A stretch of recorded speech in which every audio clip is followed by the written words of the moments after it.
ታዲያስ አይሰማም? እንደምን አደራችሁ?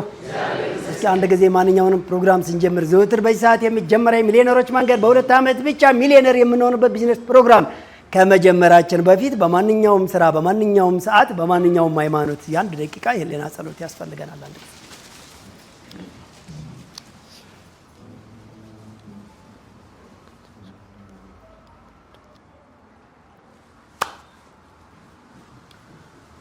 አረፍ በሉ። ቆይታ እንዴት ነበር? ዘወትር በዚህ ሰዓት የሚተላለፈው የሚሊዮነሮች መንገድ በሀገራችን እውቀት፣ በሀገራችን ወጣት ብቻ አይደለም። እንዲያው እንደ መጀመሪያ ወጣት ሲባል ግንባር ቀደም ስለሆነ በሀገራችን ዜጎች፣ በሀገራችን እውቀት፣ በሀገራችን መሬት፣ በሀገራችን አየር ሀገራችን ሰርተን ሚሊዮነሮች የምንሆንበት በቅርብ ጊዜ ትልቁ እስከ ዓለም ዳርቻ እውቀትን አነፍንፈን ወደ ሀገራችን ያስገባንበት አብረን እንስራ አብረን እንደግ ብለን ያወጅንበት ካለመኖር ወደ መኖር ሲመጣ በመናም ከዛ ተጽፎ ከዛ በአካል መሬት ወርዶ ጀምረን ደግሞ ራሳችን ሚሊዮነሮች ሆነን ሌሎችን ሚሊዮነሮች እንድትሆኑ የቀሰቀስንበትና አንድ እርምጃም ትሁን ትንሽ ከነበርንበት ራመድ ያልንባት ይሄ ደግሞ የመጀመሪያው ወር ነው። እንኳን ደስ አላችሁ። እስኪ ለሁላችን በጣም ጥሩ። እንግዲህ ዛሬ የዚህን የጀመርንበትን 1 ወር የሆነውም ግማሽ ወር የሆነውም ከዛም በላይ ከዛም በታች አለ። በብዙ ሺህ ሰዎች ተመዝግበዋል። 8795 ላይ እሱም ቢችላቸው ደግሞ ከፍተኛ ኔትወርክ መጨናነቅ ነበረ። በ0910 8819 ላይ ደግሞ አጋዥ መመዝገቢያ አምተንላቸዋል። በዛ ላይ ተመዝግባችሁ ስም፣ እድሜ፣ ጾታ፣ አድራሻ፣ መነሻ ካፒታል እና የስራው አይነት ኢንፎርሜሽን ልካችሁ ኮድ ተልኮላችሁ ወይም ሳይላክ ወደ ስራ የገባችሁና አንድ ነገርም ትሁን አንደኛ በተቀመጠው ፐርሰንት መሰረት እናየዋለን። ፐርሰንቱን በተቀመጠው ፐርሰንት መሰረት ያሳካችሁ ሲቀጥል ደግሞ በተቀመጠው ፐርሰንት መሰረት ማለትም የሚሊዮነሮች መንገድ የራሱ የሆነ ቢዝነስ ፕላን አለው አይደል? ቢዝነስ ፕላኑን ያዘጋጀው የሚሊዮነሮች መንገድ ወደ ሚሊዮነርነት መሄጃ፣ ቢዝነስ ፕላኑ ደግሞ ቢዝነሳችንን ኮንትሮል ማድረጊያ።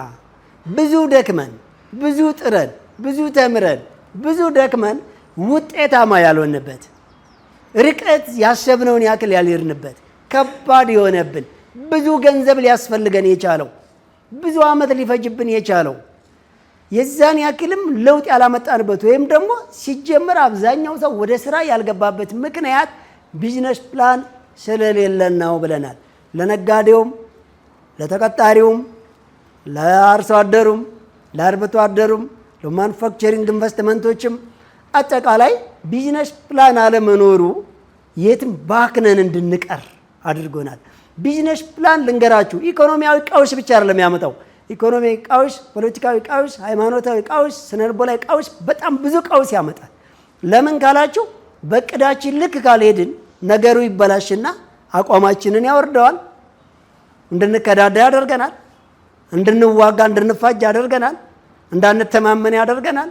ሃይማኖታዊ እሴታችን፣ ባህላችን እንዲሸረሸር ግራ እንድንጋባ ያደርገናል። አቋማትን አንድነታችንን በትኖ እንድንሰደድ ያደርገናል። ከቅጥር እንዳንወጣ ከድህነት እንዳንወጣ ያደርገናል። በራሳችን መተማመን የሚባል ነገርን ያሳጣናል። ለምን ያሰብነው ያቀርነው የተናገርነው ነገር ሁሉ አለውም ባለ ሰዓት ከፍተኛ የሞራል ድሽቀት እየመጣ ስለሚጎዳል። አሁን የሚሊዮነሮች መንገድ ምን ነገር ነው የቀረፈው? አንደኛ ስራ ለመጀመር ገንዘብ ምክንያት እንዳይሆን ከ100 ብር ጀምሮ እስከ 100 ሺህ ብር የመጀመሪያ ዙር ማለት ነው። ከዛ ሲቀጥል ደግሞ ቢዝነሳችን ከትንሽ ጀምሮ ወደ ትልቅ ሲያድግ መስመሩን እንዳይስት ፍሬምና ልክ ሰራንለት።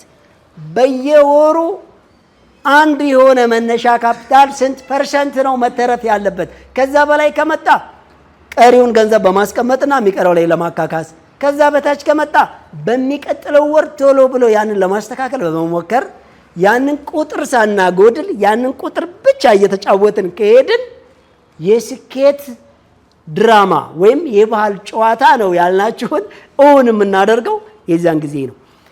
ብዙ ጊዜ እስከ መጨረሻ እስከ 2 ዓመት የማትለየን ቀመር በ100 ብር አምጪልኝ እስከ መቼም የማትለየን ሰዎች ምን ተግባር ሰራችሁ ሲባሉ ሌላው ቢቀር ወር ሙሉ ቆይቶ በ100 ብር ቢዝነስ ነው በትርፍ ሰዓት ጀምሮ ወር ሙሉ ቆይቶ 100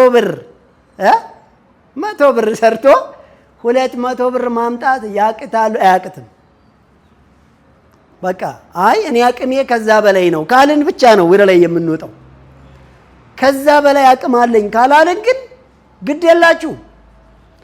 የስኬት ሚስጥር በቀላሉ አሳይተናቸዋል። 3 ገጸ ባህሪዎችን መጫወት ብቻ፣ እብድብድ፣ ሞኝ፣ ህፃን። ይችን ካራክተር ለመጫወት ምንድነው ያስቸገረን? በራሳችን ላይ ነው። ይሄንን ካራክተር በራሳችን ላይ ነው እንኖረዋለን። እየኖርነው ነው መሄድ ያለብን። ለምንድነው እብድብድ፣ ህፃን፣ ሞኝ የምንጫወተው ካላችሁን እንግዲህ ሰው በ100 ብር ስለ ቢዝነስ መጀመረ በአሁኑ ሰዓት እብድብድ ይመስላል አይመስልም? አይደለም ግን ይመስላል። ካራክተር ማስመሰል ነው አይደል? ይመስላል። በዚህ ሰዓት በ100 ብር ቢዝነስን መጀመር ማለት ሞኝ ያጫውታል አያጫውትም? ግን የብልሆች ነው። ካራክተሩ ግን የሞኞች ነው። ሌላውስ በዚህ ሰዓት በ100 ብር ቢዝነስ መጀመር ማለት ህፃን ያጫውታል አያጫውትም? ማለት የከረሜላ የማስቲካ የሶፍት የካርድ እኮ ነው ገብቶ ቢዝነሱ ማለት ነው። ስለዚህ ተግባሩ ግን የትልቆች ነው። ሚሊዮነር ሆነን በስራችን ብዙ ሚሊዮነሮች እስከሚፈጠሩ ድረስ ከታችኛው ማህበረሰብ እስከ ትልልቅ ኢንቨስተሮች ድረስ ይችን ልክ እንደ እምነታቸው አንገታቸው ላይ አእምሯቸው ውስጥ እንዲያስቀምጡ እንፈልጋለን። ይሄን ነገር ይሄኛ ትልቁ መርህ መሆን ያለበት ይኸውላችሁ። እንግዲህ ብዙ ጊዜ ስልጠናውን ስንሰጣችሁ ግድ የላችሁም፣ በአቅማችሁ ልክ ብቻ ሂዱ። እኔ 100 ብር ከሆነ ያለኝ በ100 ብር፣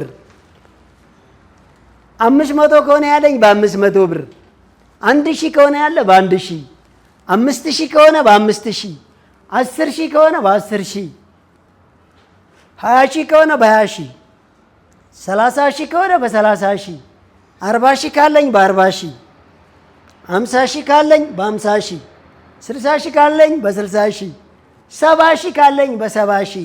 የሞኝ አይደለም ጨዋታ ያለው ሁሉ ነው ጥራላችሁ። 80000 ካለኝ በ80000፣ 90000 ካለኝ በ90000፣ 100,000 ካለኝ በ100,000።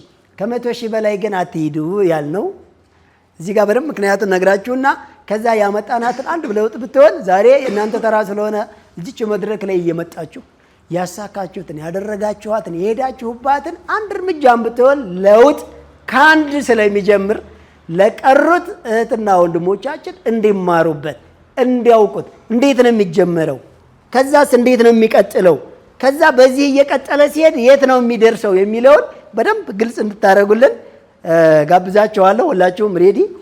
ይሄ ምርጫ ነው። ከ100 ብር እስከ 100,000 ብር ግልጽ ነው አይደለ? በዚህ በማንኛውም ቢዝነስ መጀመር ይቻላል። የሚገርማችሁ ግን በሁሉም ጀምሩ፣ ግን በ2 ዓመት ህጉን ያከበረ ሰው ሚሊዮነር ይሆናል። በሚሊዮን የሚቆጠሩ ብሮችን ጨቅ ያደርጋል። በጣም ለብዙ ሰዎች የስራ ዕድል ይፈጥራል። ለሀገሩ ትልቅ ግብር ከፋይ ይሆናል። ራሱን በጣም ሚልቲ ሚሊዮነር ያደርጋል። የሚገርም በራስ መተማመን ይፈጠርበታል። እሱን አይተው ሚሊዮንስ ዜጎች ወደ ሚሊዮነርነት በቀላሉ ይመጣሉ። ለለውጥ ለገንዘብ ብለው ለጥቅም ብለው ሀገር ለቀው የተሰደዱ ተመልሰው ከጎኑ እንዲሰለፉ ያደርጋል። ለገንዘብ ብለው ሌላ ችግር የሚፈጥሩና ስብናን የሚጥሱ ዜጎች ሁሉ ወደ እሱ ተመልሰው ምን እናድርግ ብለው ከሱ ጎን ሆነው ለውጥን በቀላሉ ማግኘት ይፈልጋሉ። አይፈልጉም? ይፈልጋሉ። ጥሩ። እስኪ እናያትችን ግን ለመሆኑ በ100 ብር በቃ ሌላው ይቅር፣ በጣም ውድ ነው ጊዜያችሁ፣ ተቀጣሪ ትሆናላችሁ፣ ረጅም ጊዜ ስራ ይበዛባችኋል፣ በዛ ላይ ከደሞዝ የሚተርፍ ገንዘብ የለም፣ ቢዝነሱን ለመጀመር ተቸግራችሁ ሊሆን ይችላል። ነገር ግን በቀን ቢያንስ 30 ደቂቃ ይኖራችኋል፣ ወይ ሌት ወይ ቀን። እኪሳችሁ ቢያንስ 100 ብር ይኖራችኋል። በ100 ብር በየቀን 30 ደቂቃ ቢዝነስ ብትሰሩ ቢያንስ በወር 100 ብር ሰርታችሁ ልታሳዩን ይገባል አይገባም? ይገባል። የሚቀጥለው ወር ላይ 200 ብር ሆነና አሁን በ200 ብር ኢንቨስት ስታደርጉ ለስንት ነው ግባችሁ የሚሆነው? ለ400 ብር። እስኪ ዝም ብለን እንጫወተው በደንብ እውት በቃ የሚቀጥለውስ ላይ 400 ብር ሆነ። ያ 200 ብር ስንሰራ ቆይተን ከመነሻ ካፒታሉ ጋር 400 ይሆናል አይሆንም? ይሆናል። ጥሩ። አራተኛው ወር ላይ ስንሄድ ያንን 400 ብር ወር ሙሉ እየሰራን አምጥተን 400 አፍርተን ከነበረን 400 ጋር ስንጨምረው ስንት ይሆናል?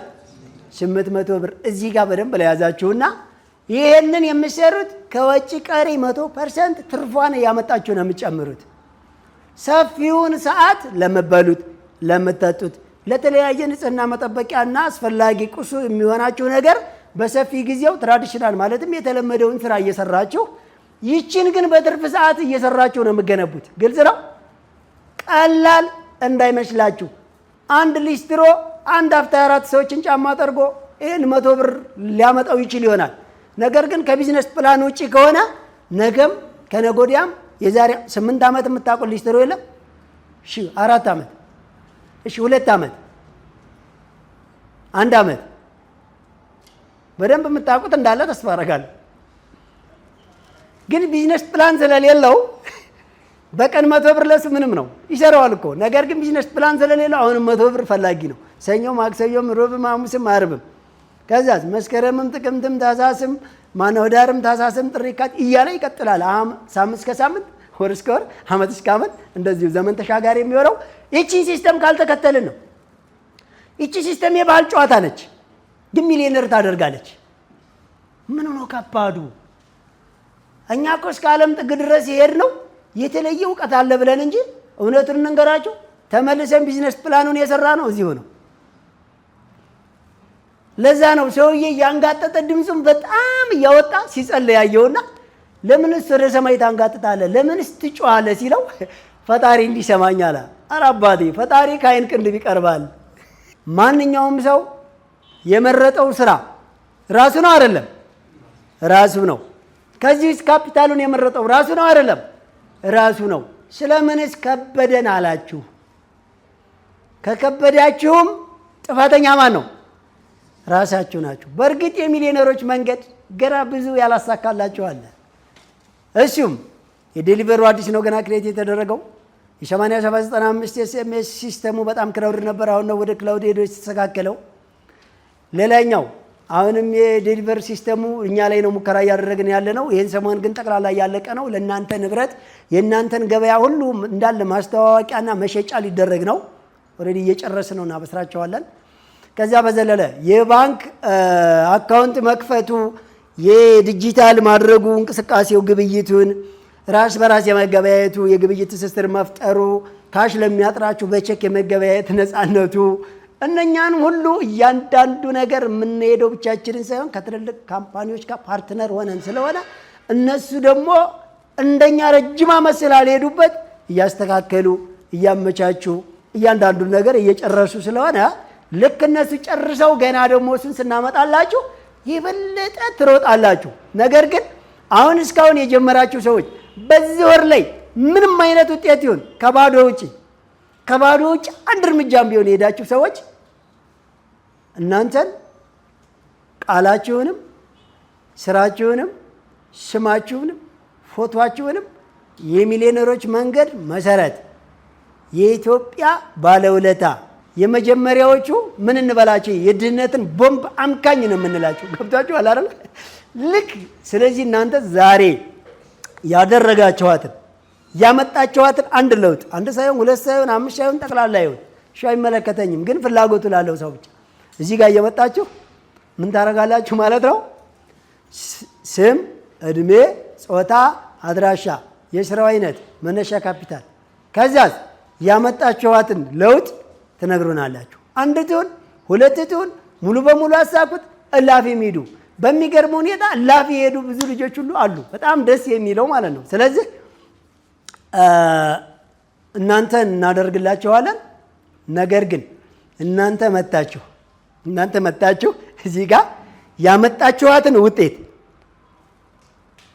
የገባችሁን ያክል ወደፊት ያቀዳችሁትን አሁን ያደረጋችኋትን ከመናገራችሁ በፊት ለመሆኑ ይህ ድርጅት እንዴትስ ታሰበ? ማንስ አመጣው? መነሻው ምንድን ነበረ? መድረሻው እስከ የት ነው? የፋይናንስ ገቨርንመንቱስ እንዴት ነው? ሲቀጥልስ ለምን ያክል ጊዜ ቆየ? ምን ያክል አቅምና እውቀትስ ምን ያክል ጥንካሬና አቅምሽ አለው? እነማን ናቸውስ የዚህ ትልቅ ደጀኖች የሚለውን ደግሞ በትንሹ ላስተዋወቃችሁና መጀመሪያ ይሄ ድርጅት እንግዲህ እንዳመጣጡ እንደመጀመሪያ ጊዜ 5 የት ኩባንያዎች አሉት። 3ቱ ስራ ላይ እየገቡ ነው። 2ቱ ገና ይቀራሉ። የመጀመሪያውና የዛሬ 7 ዓመት አዱ ተብሎ የተጀመረው በላይ አትክልትና አስቤዛ ነው። በ1500 ብር ብቻ በካራ ኮተቤ መድኃኒዓለም መግቢያ ከአስፓልቱ 60 ሜትር ገባ ብሎ በ1500 ብር ብቻ የተጀመረች ትንሽ ሱቅ የምትመስል ነገር ቢዝነሳችን ማስታወቂያው ላይ አይታችሁ ከሆነ በላይ አትክልትና አስቤዛ ማዕከል ወደ ትልልቅ የገበያ ማዕከሎች እና አዳራሽ ከመግባቱ በፊት የነበረባት ብሎ አይታችሁታል። ፕላስቲክ ቤት ውስጥ ትስተዋወቃለች። አሁን ድረስ አለች። ከሰል ይሸጥባታል። ምናልባት ሰሞኑን እያከበርን ያለነው የአድዋን ድል በዓል ነው። እስከ ዛሬ ድረስ ያረሳ ነው። ስንት ወላጅ ረስተን አይደለ እንዴ? ግን ያረሳነው ሰው አለ የለም? አለ። ያረሳነው ሰው አለ። እስካሁን በልባችን ያድሩ። ለምን? የድል ባለቤት የሆኑት አሁን ድረስ ፎቶአቸው፣ ቪዲዮአቸው፣ ድምጻቸው፣ ምስላቸው፣ ታሪካቸው እናገላብጠዋለን አይደለ? እኛም የድሮ ሸራችን እናገላብጥ ድህነትን የመታንበት የመጀመሪያው ስለሆነ ማለት ነው። ድሮ ያንን እስከ አፍንጫው የታጠቀ ያንን አያልነኝ ሰልጥኛለሁ ያለን አካል መክተው የመለሱ የተዋደቁ ለሀገራቸው የተሰዉ ተርፈውም ደግሞ ብዙ ሲመሰክሩ የቆዩ ጀግኖች ይችን ሀገር ነፃ ካወጡ በኋላ እኛ እንዴት በ100 ብር አናቱን ሊመታ የሚችል ድህነት እንደዚህ ብትንትናችንን እንዴት ያውጣው? ጎበዝ አስቡት እስኪ። አይን እያየ ሴፍን ተጋርጠው ከጎን ወንድሙ ጦር ተሰክተውበት እየተንደባደፈ ከጎን በሴፍ አንገቱ እየተቀላ እያየ ለሀገራቸው ክብር ወደኋላ ያላሉ ጀግኖች ያንን ድል አስመዝግበው እስከ ዛሬ ድረስ የአድዋ ድል ሲዘከር እንዴት እኛ 2 ዓመት ብቻ በመስራት ኪሳችን ባለ የካርድ ብር ብቻ መዘን ድህነትን አናቱን ማለት እየቻልን እንዴት ነውር አይደለም ወይ? ገምዘን ታጭቀን መዋሉ፣ ባሽሽ መደንዘዛችን፣ አሉባሌ ቦታ መታጨቃችን፣ ከባህር ማዶ ላለ ስፖርት ተሰብስበን እየጮኸን ጊዜያችንን መጨረሳችን፣ በየአዳራሹ ተሰብስበን የማይጠቅመንን ነገር ማራገባችን፣ እርስ በርስ መዋጋታችን መጨረሳችን፣ በዓለም ዳርቻ ሁሉ ተሰደን እንደው እየኪችኑ እየሽንት ቤቱ እየስደት ካምፑ እየበረሃው ሁሉ እንደው ይህን ያክል ረክሰን መውደቃችን የምር ከዚህ በላይ ውርደት አለ እንዴ? ፕሊዝ። ስለዚህ አሁንኑ ይህንን አጸያፊ ድህነት ዘመናዊ ቀኝ ግዛት ነው እየገዛን ያለው ድህነት፣ ዘመናዊ ቀኝ ግዛት። ሰው ከሰፈሩ መውጣት አይፈልግም። ሰው ከእናቱ መራቅ አይፈልግም። ሰው ከሃይማኖቱ መራቅ አይፈልግም። ሰው ከሰፈሩ ከእናት ከአባቱ ከባህሉ ከወጉ ከቤተሰቦቹ መራቅ ፈልገው አይደለም። ድህነት ግን ከዛ በላይ የሰው ልጅ ጨክኖ እያሸጠ ነው። እናት እንግዲህ ሂጂ ብላ መርቃ ልጇን ባህር እየጨመረች ለ7 ዓመት እንግዲህ ሽንት ቤት ይዘጋቡ ኪችን አጽቼ ሰው ጂንስ ጠቢ ብላ የላከች አይታችሁታል። ዛሬ እኮ ስደት ጀመረ ሲባል ሰው አንበሳ እየተባለ። ስለዚህ ይህንን ዘመናዊ የሆነ ባርነት ይህንን ዘመናዊ የሆነ ቀኝ ግዛት ለመፋለም ምንም አይነት ዋጋ ክፈሉ አልተባለም። የህይወት መስዋዕትነት የለም፣ የአካል መስዋዕትነት የለም፣ የባህል የወግ መስዋዕትነት የለም። ምንም የሚከፈል ነገር የለም። ኪሳችን ባለ ነገር በሀገራችን ላይ ሰርተን መቀጠል ብቻ ነው። እኛ ግን ይሄ ስለቆጨን ይሄንም ማሸነፍ የሚችል አቅም እንዳለን ስላወቅን በአእምሯችን አሰብነው። ብዙ ሀገር ላይ በሪሰርች የተወሰነው ላይ በአካል በመሄድ ስለኛ ብቻ ሳይሆን ስለ ትውልድ ገና ስለሚመጣው አሁን ስላለው ጠቅላላ የኢትዮጵያ ሕዝብ ሲቀጥል ለአፍሪካ ሲቀጥል ገና ለሚወለደው ዜጋ ሁሉ ምን መገንባት ያስፈልጋል፣ ሰው ማለት ምንድነው ትርጉሙ የሚለው መጀመሪያ ሰበናን ፈለግን አገኘን። ከዛም በኋላ ግን ኢኮኖሚን ፈልገን ማግኘትና ድህነትን ገለል ማሽባል ጠቅላላ የኢትዮጵያን ሕዝብ ባለሀብትና የተረጋጋ ቆንጆ ውጤት ያለው ዜጋ ለማድረግ ቆርጠን ተነሳን ማለት ነው። ስለዚህ አሁን እምጠራላችሁ ግን ይህን ሀሳብ ካሰብን በኋላ እንዴት እንደጀመር ነው ይሰማል አይደለ? ይህን ሀሳብ ካሰብን በኋላ እንዴት እንደጀመር ነው፣ እንዴት እንዳመጣ ነው፣ ማ ከፊት ሲቀድም፣ ማ ከኋላ ሲያስተካክል፣ ማ የቀረውን ሲያርም፣ ማ ሂሳቡን ሲይዝ፣ ማ ሀሳብ ሲፈለፍል፣ ማ ዕቃ ሲገዛ፣ ማ ሲሸጥ፣ ማ ሲቆጣጠር፣ ማ ደግሞ ሲያበረታታ እንደነበረ ትንሽ አሳያቸዋለሁ ዛሬ። ብዙ ጊዜ እኔ ነው የምታዩኝ ቴሌቪዥን መስኮት ላይ። እስኪ በስተጀርባ ደግሞ ትንሽ ያለን ሰው ላሳያችሁና እናንተ ደግሞ ሄዳችሁ ዛሬውኑ እንደዛ አይነት ቤተሰብ እንድታዋቅሩ፣ እንደዛ አይነት ቲም እንድገነቡ፣ እንደዛ አይነት ጠንካራ መናበብ እንድትፈጥሩ ሰርፕራይዝ አረጋታለሁ የሚባልን ነገር ትተውትና ችግር የለውም እኔ በደንብ ከተለወጥኩ በኋላ ነው ለማንም ማውራት የምፈልገው የሚባለውን ዜና ትተውትና የቤተሰብ የጓደኛ የቅርብ የጎረቤትን ጫና እንዴት መስበር እንዳለባችሁ የናንተ ተጽዕኖ ፈጣሪዎች ሳይሆኑ ከናንተ ጋር ሆነው ሌላውን ተጽዕኖ ፈጣሪ እንዲሆኑ የናንተ አጋዥና አበረታቾች እንዲሆኑ የምትማሩበት ነገር ስላለ ነው። የሚሊዮነሮች መንገድ ፕሮግራምን በሁሉም የሶሻል ሚዲያ አማራጮች ይከታተሉ። በዩቲዩብ በላይ ሚዲያ ብለው በመግባት ከዚህ በፊት የነበሩ ዝግጅቶቻችንን ይከታተሉ። በተጨማሪም በቲክቶክ፣ ፌስቡክ፣ ቴሌግራም እና ሊንክዲን ላይ ይከታተሉ። የሚሊዮነሮች መንገድ። ፒያዝ ዴሊቨሪ በማንኛውም ሰዓት በሞባይላችሁ ቤታችሁን ሱቃችሁ ማድረግ የምትችሉበት መተግበሪያ። የበላይ አትክልትና አስቤዛን ባሉበት ሆነው ይዘዙ። ከፕሌይ ስቶር ፒያዝ ዴሊቨሪ ብለው በማውረድ አሁኑን ይዘዙ። በ24 ሰዓት ይደርሶታል። በዌብሳይት www.piazdelivery ኦርደር ማድረግ ይችላሉ። ለሆቴሎች፣ ለካፌዎች፣ ሆስፒታል፣ የተለያዩ ድርጅቶች ደረሰኝ እናዘጋጃለን። ፍላገር ላላችሁ በቅርብ እንጀምራለን። እስከዛው ግን አዲስ አበባ ያላችሁ ባላችሁበት አለን። ፒያዝ ዴሊቨሪ።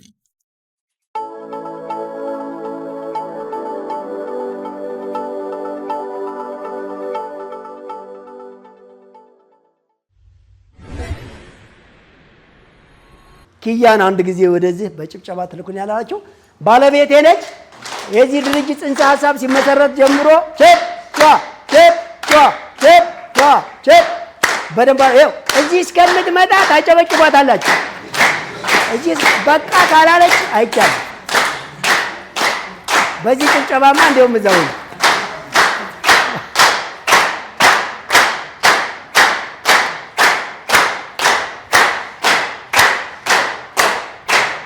እንግዲህ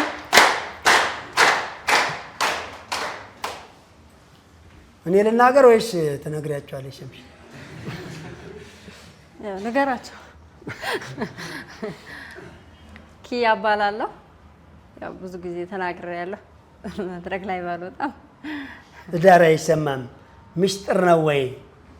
ቢዝነስ ጀማሪ ነች ወይስ ማነች እያሉ ነው። እንደውም የኔ ድምፅ ትንሽ ስናገር ነው የሚሰማው። በዚህ ነው የሚታወቀው።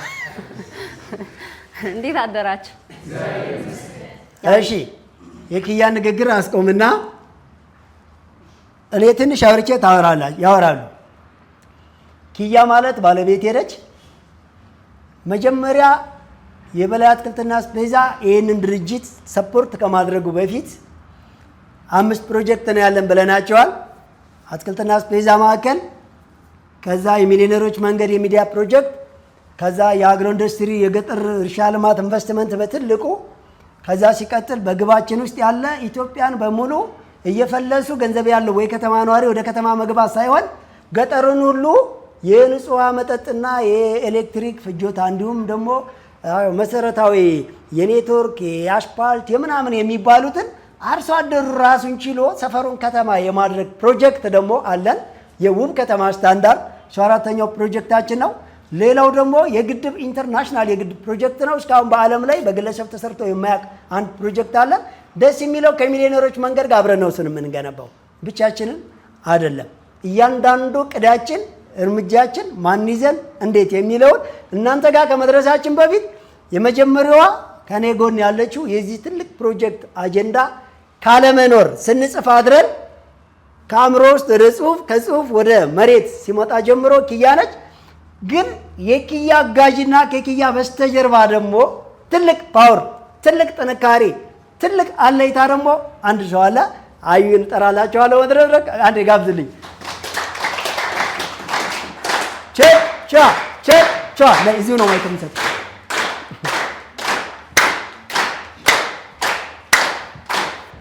እሷ ደግሞ አዩ ትባላለች። ኪያ ታናሽ እህት፣ ታናሽ ወንድም ብላት አያንሳትም፣ ግን ታናሽ እህት ነች። እያንዳንዱ ነገር ያደረጉትን አስተዋጽኦ የነበረ መናበብ በምን አይነት ቦታ ላይ ስንት ዕቃ እንደነበረ ግን ስንት እናደርገዋለን ስንል የተከፈለውን ዋጋና የተጓዝንበትን ጉዞ እያንዳንዱ ነግራችኋለሁ። ሁላችሁም ዛሬውኑ እንዲህ አይነት ቤተሰብ አቋቁማችሁ ነገን ታሪክ እንደምታደርጉት እርግጠኛ እንድትሆኑ ነው። ይሄ እንዳለ ሆኖ ሌላ ትልቅ አውታር ለዚህ ድርጅት የጀርባ አጥንት ከጎናችን ሆኖ ደግሞ የእያንዳንዱን እርሻና የፋብሪካ ዕቃ ከማን ይገዛ፣ ከየት ይምጣ፣ እንዴት ይሸጥ፣ እንዴት ይገዛ፣ እንዴት ይደርደር፣ እንዴት እንወዳደር የሚል ደግሞ የተሰጠውን አጀንዳ ባንዴ የሚፈጽም የዚህ ድርጅት ወይም የዚህ ቢዝነስ ታማኝ ወታደር ብለው የማያንስ ደግሞ ያውኛ በቤትስ ስናቀማጥለው አቡሽ ነው የምንለው ወንደሰን ሞርዴ የነፃነት አትክልትና አስቤዛ መስራችና ባለቤት ትልቁ ሚሊዮነር ከደመድረጋ ቢሊገማ ቼፕ አረ አላጨበጨባችሁም እንዴ? እሷ ቅርብ ስለሆነች ነው። እሺ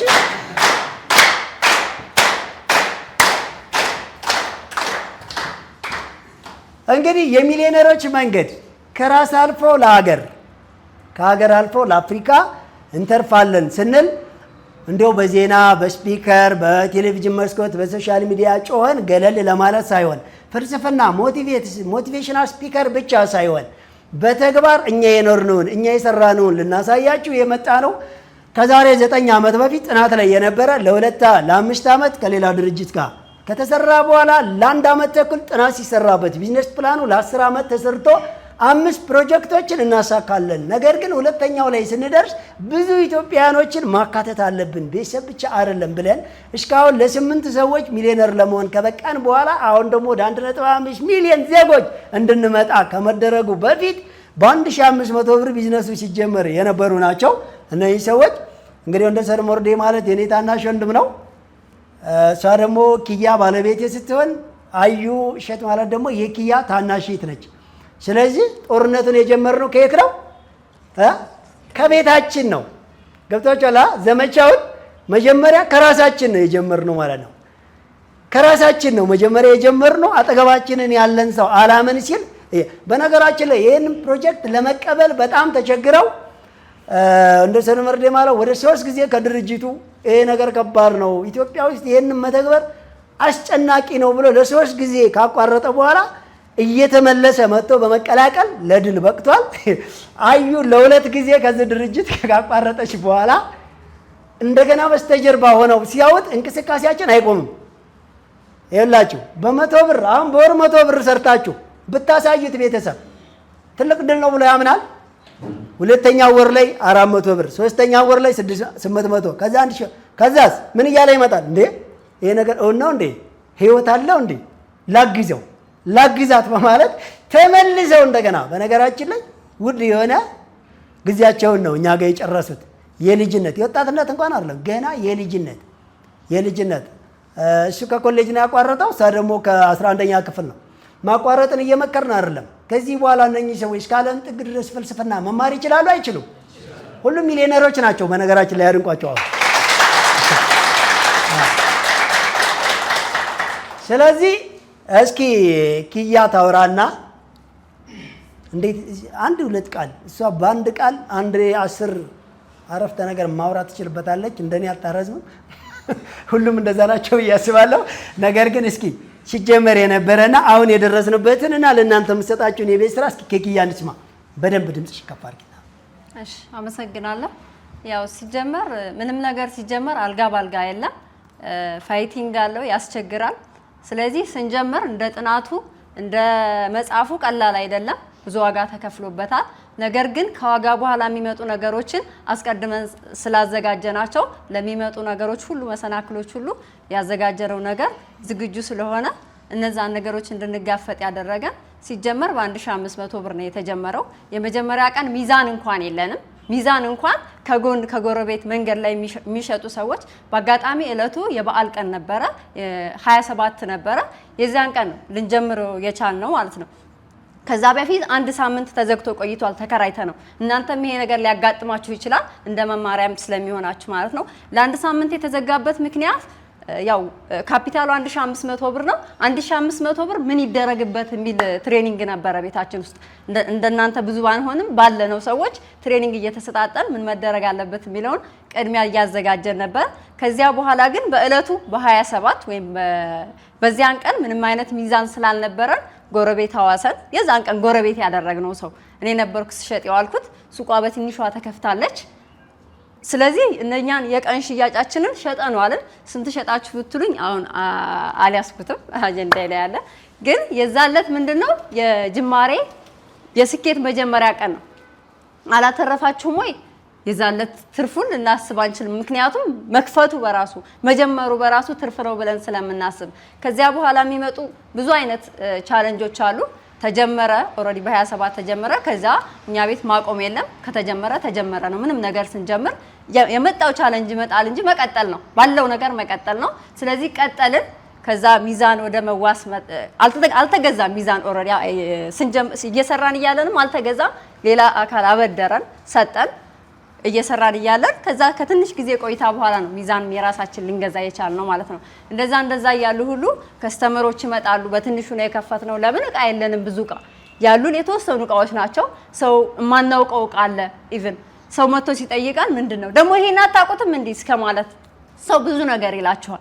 ብዙ ነገር የሌለውን እናንተ እንዲኖራችሁ ይፈልጋል። ሳይኖረው ሰው እኔ ለምን የለኝም አይልም። ቅድሚያ እናንተ ላይ ነው የሚያነጻጽረው። ስለዚህ እንትን የለንም ባሉን ሰዓት ምንድነው ዝጉት የሚልም ከስተመር ያጋጥማቸዋል። ይሄ ከሌለ ለምን ትከፍታለህ? በጣም ብዙ ነገር ትባላላችሁ። ነገር ግን እኛ ነገ እንዲኖረን ስለምንፈልግ እንጽፋለን። የሚያስፈልገውን ነገር ዝግጁ እናደርጋለን። በእነዚህ ውጣ ውረዶች ሁሉ ምን ተደረገ? የ1500 ብር ካፒታል እውን ሆኖ ነፍስ ዘራ ማለት ነው። ነፍስ ዘራ።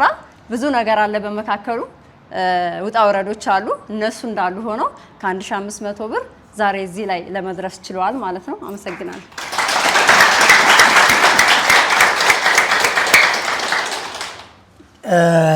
ኪያን አንድ ጊዜ ወደ መጣችበት ተመልሱልኝ ያላችሁ በክብር በቀጣዩ እንለቃለን ማለት ነው። ቼፕ ቼፕ ቻ ቼፕ ቻ ቼፕ ቻ ቼፕ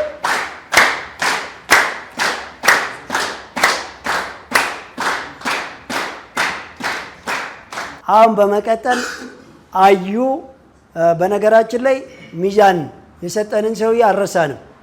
ለአንድ ቀን ሚዛን የሰጠን ሰው አለ። ሲቀጥል ደግሞ ለወራት ሚዛን የሰጠን ሌላ ሰው አለ። ሚዛን የሚባሉ በኋላ ነው የተገዙት። አሁን ያሉት ታጨቁ ሚዛን አሁን ለመጠባበቂያ ሁሉ ስቶር ሙሉ ሚዛን አለን። የዛን ጊዜ ግን በተወሱ ሚዛን የሰጠንን ሰውዬ ሳምንት እንጋብዘዋለን። ታገኙታላችሁ። ሳምንት እዚህ መድረክ ላይ ይመጣል ማለት ነው። ሰርፕራይዝ ነው የምናደርጋችሁ። ስለዚህ እስኪ አዩ ደግሞ ታወራቸዋለች። ከዛ ሲቀጥል የነበረ ነገር ከባድ ነው። እንግዲህ ሰው ለራሱ ሳይበቃ ባዶ ሱቅ ውስጥ ፋሚሊን አምጥቶ ይሄንን ሱቅ ሙሉ ልናደርግ ነው፣ ገና ብዙ ቅርንጫፍ እንከፍታለን፣ ነይ አብረን እንስራ ተብለሻል ብሎ ከሞቀ ቤተሰቧ ጋር አምጥቶ ማሰቃየት፣ ማስራብ፣ ማስቸገር፣ ነገር ግን ወደፊት ሚሊዮነር እንሆናለን ብሎ መጫን መቼም ለመሸከም ይከብዳል አይደል? በወቅቱ የነበረውና አሁን ያለውን ደግሞ እስኪ ትንገራችሁ። እሺ እድሉ ስለተሰጠኝ አመሰግናለሁ። አዎ በጣም ብዙ ከባድ ጊዜያቶችን አሳልፈናል። እንደኔ ደግሞ በጣም ከባድ ነበረ ማለት ነው። እንደ ወጣት ጓደኞቼ ሲያደርጉ ማየውና የኔ ህይወት ሌላ ነበረ። በጣም የሚያስጠላ ነው መስሎ የሚታየኝ ነበር ማለት ነው። አሁን እዚህ ደረጃ ላይ ስለደረስኩ እኔ በጣም ደስ ብሎኛል። ብዙ ውጣ ውረዶች ነበሩ። በዛ ውጣ ውረዶች ውስጥ ብዙ ህይወትን አሳልፈናል። ድህነት በራሱ በጣም አስከፊ ነገር ነው። ረሃቡ በጣም የሚያስጠላ ነገር ነው። ሰው የለበሰውን አትለብስም። ሰው በሚሄድበት መንገድ ራሱ ስትሄድ ትሸማቀቃለህ ማለት ነው። እዚህ ያለው ለሁለት ጊዜ አቋርጬ ሄጃለሁ። በመጀመሪያ ልማር ነበር እዚህ የመጣሁት። እንደው ከክፍለ ሀገር ስመጣ አዲስ አበባ ያለችው ትሽጋ እንዴ እዛማ ሄደሽ ነው መማር ያለብሽ ተባልኩኝ።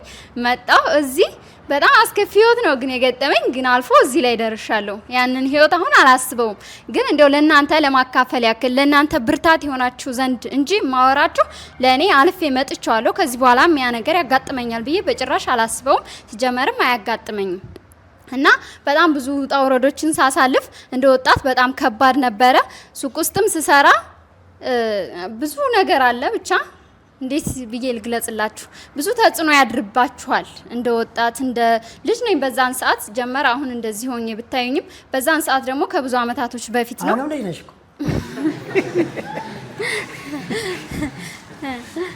በዛን ሰዓት በጣም ከባድ ነበረ። እንደምነግራችሁ ብቻ ቀላል አልነበረም ማለት ነው።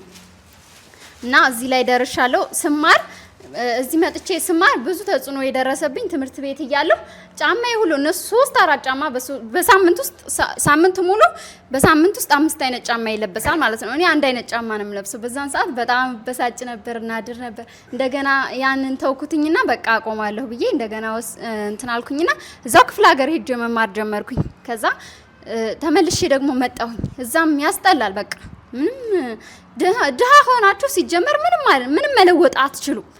ሀብታም ለመሆን ነው እንጂ መቁረጥ ያለባችሁ። ድሃ ሆናችሁ ምንም አይነት የሰውን ኑሮ የሰውን ላይፍ እያያችሁ እናንተ መበሳጨት ወይ ማዘን ወይ የኔ ነገር እዚህ ላይ ነው በቃ ማለት እና መተከዝ እንጂ ሌላ የተለየ ነገር አያጋጥማችሁም። ሀገር ብትቀያይሩ ምንድነው ወንደሰን የሚለው አንድ ነገር አለ። እግዚአብሔር እዚህ ሆነ ለመንከው ከዛ ልመናህን ሰምቶ እዚህ ሲመጣ አንተ ሌላ ሀገር ሄደሃል ይላል እና እኔ እዚህ ሆኜ ሳማርር እንዲፈጣሪ ለኔ ለምንድነው የምትርቀኝ ብዬ ሳማርር ቆየሁኝ። እንደገና ደግሞ እዛ ሄድኩኝ ተመልሼ። ከዛ ተመልሼ እዚህ መጣሁኝ። አሁን የፈጣሪ ጥፋት ነው የኔ ጥፋት ነው። ስለዚህ አንድ ቦታ ላይ ጸንተን መቆየት አለብን። ስለዚህ ያን ነገር ሁሉ ማለፍ እንዳለብኝ ወሰንኩኝና ተመልሼ መጣሁኝ። ከነሱ ጋር ቀጠልኩኝ። በሱቅ ውስጥ ስሰራራ ራሱ ብዙ ተጽዕኖ ከስተመር ተጽዕኖ ያደርጋል። በዛ ላይ እዚህ ቤት መተዳደሪያ 10 ህግና ደንብ አለ። ከዛ ህግና ደንብ ውስጥ አንዱን ሳት ካደረክ በቃ አለቀ። ስለዚህ እርምጃው ከባድ ነው። ከዛ በጣም ያስጠላል ማለት ነው። እና ግን ያ ሁሉ ነገር ሲሆን የነበረው ለኔ ነው። አሁን ላይ ነው የተረዳሁት። የዛን ሰዓትማ እንዳትፈሪያዩ ትልቅ ደረጃ እንደምንደርስ ተስፋ አለን ሲለኝ በላይ ለራሱ በውስጤ በሳጫለሁ። አሁን በዚህ ገንዘብ እንዴት ነው ተስፋ የሚኖረው? ይቀልዳል ይሄ ሰውዬ። በቃላት አውጥቼ አልናገርም እንጂ እንደዚሁ በሳጫለሁ፣ አዝናለሁ ምናምን። ግን አሁን ላይ ሳየውና የድሮውን ህይወት ሳስታውሰው እንደውም አሁን ላይ ሰዎችን መንገድ ላይ ምናምን ሳይ በቃ ይሆናል አይደል ሌላ ስሜት ውስጥ እገባለሁኝ ማለት ነው። እነሱን የማግዝበት ነገር እንዲፈጠር ነው ወደፊት ማስበው እና ያን ህይወት አሳልፌ ስለመጣሁኝ አሁን ላይ በጣም ደስተኛ ነኝ። በጣም አሪፍ ህይወት እየኖርኩ ነው። በላይ አትክልትና አስቤዛ እየኖርኩኝ ብዙ ነገሮችን አውቄያለሁ። በጣም ደስተኛ ነኝ እዚህ ላይ በመድረሴ እና ደግሞ ከዚህም የበለጠ ሄጄ ወገኔን፣ ሀገሬን፣ ቤተሰቤን ሁሉ እንደማኮራ እና እዚህ ያደረሰኝንም በላይ አትክልትና አስቤዛን የሚሊዮነሮችን መንገድ እንደማኮራ ብዙ ተስፋ አለኝ። አመሰግናለሁ ስላዳመጣችሁ። አንዴ ወደ ቦታው መልስልን። ሸፕ በክብር መልሱልን። የሚሊዮነሮች መንገድ ፕሮግራምን በሁሉም የሶሻል ሚዲያ አማራጮች ይከታተሉ። በዩቲዩብ በላይ ሚዲያ ብለው በመግባት ከዚህ በፊት የነበሩ ዝግጅቶቻችንን ይከታተሉ። በተጨማሪም በቲክቶክ፣ ፌስቡክ፣ ቴሌግራም እና ሊንክዲን ላይ ይከታተሉ። የሚሊዮነሮች መንገድ። አስቤዛ ለመግዛት መንከራተት ሰልችቷችኋል? እንግዲያውስ ወደ ነፃነት አትክልትና አስቤዛ ጎራ ይበሉ። ዘወትር ከ12 ሰዓት እስከ 2 ሰዓት ተኩል ከእርሻ ምርት እስከ ፋብሪካ ምርቶች፣ የባልትና ውጤቶችና ቅመማ ቅመሞች በአንድ ቦታ በድርጅታችን በተመጣጣኝ ዋጋ በተቀላጠፈ መስተንግዶ ያገኛሉ። አድራሻ ቁጥር 1 ካራ ኮተቤ አርሴማ ሰፈር በኮብልስቶን ወጣ ሲሉ፣ ቁጥር 2 ጎሮ ከአደባባይ ወደ ሰፈራ በሚወስደው መንገድ ወረድ ብሎ፣ ቁጥር 3 ሰሚት 72 ዳሎል ማደያ ፊት ለፊት ያገኙናል። ለበለጠ መረጃ 0939 11 55 29 ይደውሉ። ስለመረጡን እናመሰግናለን። ነፃነት አትክልትና አስቤዛ።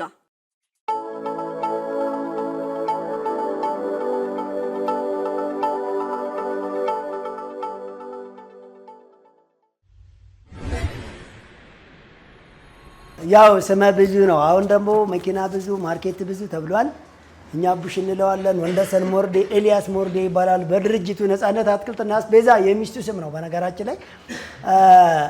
እስኪ እሱ ደግሞ ከኔ በላይ የራሱንና የኛን ወይም ያዩኔ ኪያን ጥንካሬ ስለሚያውቀው እሱ ላይ የደረሰውን ብዙ ጊዜ የመላት አንድ ነገር አለች። እሱ ፊት ውሸት እንዳይመስል ፊት እንዳወራት መጀመሪያ በአንድ የሆነ አጋጣሚ ትንንሽ የሚሰራት ንብረት ከሰረችበትና ማለትም ገንዘብ በጣም ተስፋ ቆርጦ ለአንድ ጊዜ ብቻ መንጃ ፍቃድ እንዳወጣ ቤተሰብ እናንተ አግዙኝ በቃ ከዚያ መንጃ ፍቃድ ካወጣው ተቀጥሬም ቤተሰብ ደከም ያለ መኪና ሊገዛ ቢችልም እንዳሽከረክር ሲል አይደለም አንድ ነገር እንመካከር ግድ የለም እኛ አንድ ትልቅ ቢዝነስ ፕላን ቀርጸናል አንተ ደግሞ በጣም ጎበዝና ጠንካራ ነህ እሱን መተን ከተባበርን አሁን በ1500 ነው የጀመርነው እሱን መተን የምንተባበር ከሆነ በትርፍ ሰዓት መንጃ ፍቃድ ታወጣለህ በትርፍ ገንዘብህ መንጃ ፍቃድና መኪና ታመጣለህ በትርፍ ገንዘብህ መኪና ትገዛና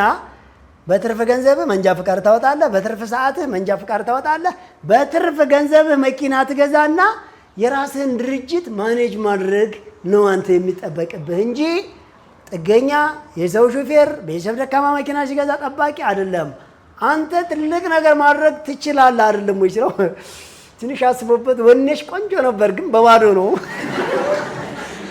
የሚገርመው ግን እንደዛ ብሎ አልቀረም በጣም እድለኛ ሰው ማለት የተሻለ ሰው ሲመክረው የሚሰማ ሰው ከምንም በላይ እሱን ምሁር የሚያደርገው ተቃወመ ምንም ማለም የመከራችሁትን ደርሳ ያወጣ ሳይሞክር አይቶ ጉድሌው አስጨርሳለሁ አለ ቀጠለ ያው እንደምታዩት እንግዲህ አንዱ ለኛ ድርጅት ሰርቪስ የሚሰጠው እሱ መኪና ነው ለራሱ ድርጅት ደግሞ ጠቅላላ ከሰው ከቤት መኪና ጀምሮ እስከ ትልልቅ የደረቅ ጭነት ማሽከርከሪያ የራሱ ናቸው ማርኬቱን ከሱ ብሰሙት ይሻላል ካሁን በፊት ሰምታችሁታል በየቀን ባወራለት ብጋብዘው የማረካ የማልጠግብ ሻው ስለሆነ ነው እስኪ ስለነበርንበት አመጣጥ ስላዩና ስለኪያ ወይም ስለኔና ስለራሱ በጥቂት ባንዴ መናገር የሚችልበት ነው እሱም እንደኔ እስኪ ስሙት ከራሱ አመሰግናለሁ በጣም የሚሊየነር መንገድ ተከታዮች ወይንም ደግሞ ተመልካቾች ታዛቢዎች በጣም እድለኛ ናችሁ እንኳን ደስ አላችሁ ማለት እፈልጋለሁ ያው እንግዲህ የኛ ቤተሰብ ታሪክ አዩና በላይ ሁሌ እንደሚለው አዩ እንዳለችው ኪያ እንዳለችው ቀለል አድርጎ ለመግለጽ አስቸጋሪ ቢሆንም ግን ራሳችንን ሚሊየነር አድርገን ሌሎች ደግሞ ሚሊየነሮች ለማድረግ ያ ታሪክ አልፎ ዛሬ ሌላ ታሪክ ውስጥ ገብተናል ማለት ነው እና የነበረው ነገር እንዴት ነው ይሄም ሁሉ የዚህ ቤተሰብ ጥንካሬ ወይንም ደግሞ ዛሬ የምትሰሙት የምታዩት የዚህ ቤተሰብ ጥንካሬ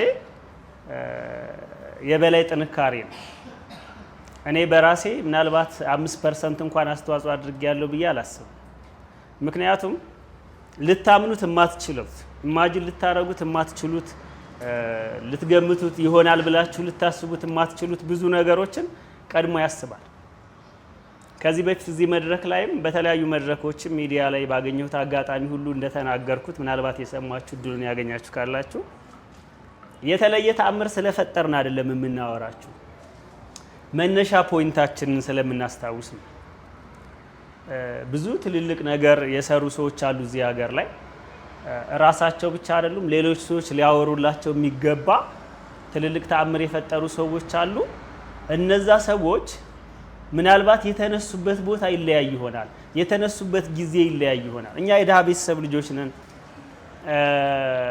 አካዳሚካል ዝግጅታችን ያን ያክል ሄደ ያልሆነ በቀላሉ በትንሽ ሐሳብ አቶ በላይን ተደግፈን ዛሬ ከኛ ያለፈ ሌላ ሰው በተወሳሰበ ችግር ውስጥ መኖር የለበትም አብዛኛው ሰው ያለውን አያውቅ ከዚህ በፊት በአቶ በላይ የተዘጋጀ ያለኝ ለምን እቸገራለሁ የሚል አንድ ፕሮግራም ነበረ ሳይቀጥል ቀረ የተወሰነ ርቀት ሞክረ ነው ለወደፊት እቅድ የተያዘለት ማለት ነው ኢቭን ሰው ያለውን አያውቅ እኛ ድሃዎች ሆነን አልነበረም ያለንን ነገር ስለማናቅ ነበረ ማለት ነው ስለዚህ ያለንን ነገር አናቅም ነበር የነበረን ነገር በሰዓቱ መስራት የሚችል ጤነኛ ጉልበት ወጣትነት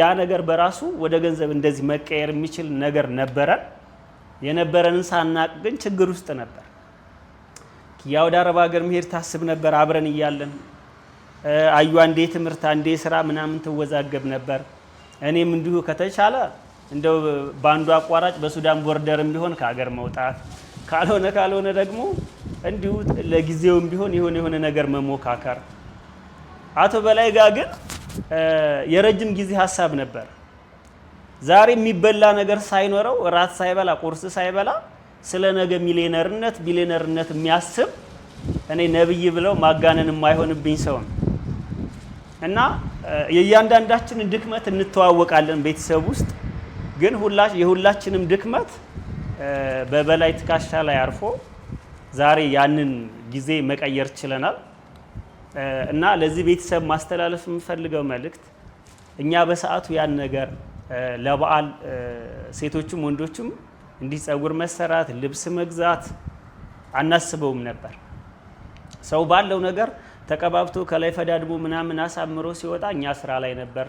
በተለይ ሴቶቹ ጸጉራቸው ተንጨባሮ ፊታቸው ምንም ነገር ሳይቀባቡ አቧራ መስለው ሰው ኮምፕሌን ያደርጋል ያለን ነው የሚመስለው እና ባለችው ነገር በራሱ ምክንያቱም ከኛ ላይፍ የባሰ ሰው ለበዓል የሆነ ነገሩን አሰማምሮ ምናምን ሲያሳልፍ እኛ ስራ ላይ እናሳልፍ ነበር እና ለአንድ ሁለት ጊዜ በላይ ቅድም ያነሳው አቋረጠ የሚለው ሀሳብ ምናልባት ይሄ ቤተሰብ ይማርበታል ብዬ ስለማስብ ላካፍላችሁ ሀሳቡ። ለአንድ አመት ያክል ሰራንና ሂሳቡን ስሰራው ትርፍ የለውም። ከዚህ በኋላ ትርፍ በሌለው ስራ ላይ አስቡት እጃችን ተቆራርጦ አቧራ ለብሰን ለበዓል ረፍት የለ ምን የለ ቤተሰብ አንጠይቅ ስልክ አንደውል ሶሻል ላይፍ የሚባል ነገር የለ ራስን ጥለህ የምትሰራው ስራ ለአንድ አመት ያክል ትርፍ ካላመጣ ከዚህ በላይ መቀጠል መጃጃል ነው ብዬ እኔ ፖዝ አደረኩ። በቃ ከዚህ በኋላ መቀጠል አልፈልግም ብዬ አቆምኩ። ሳቆም አቶ በላይ ምንድነው ያለኝ ለረጅም ጊዜ የምታስበው ነገር አጫጭር ትርፍ እንዲያመጣ መጠበቅ የለብም። ለምሳሌ ጎመን ብተክል በአንድ ወር ከምናምኑ መብላት ትጀምራለህ። ከዛ በኋላስ ከሆነ ጊዜ በኋላ ያረጅና ይቋረጣል ያቆማል።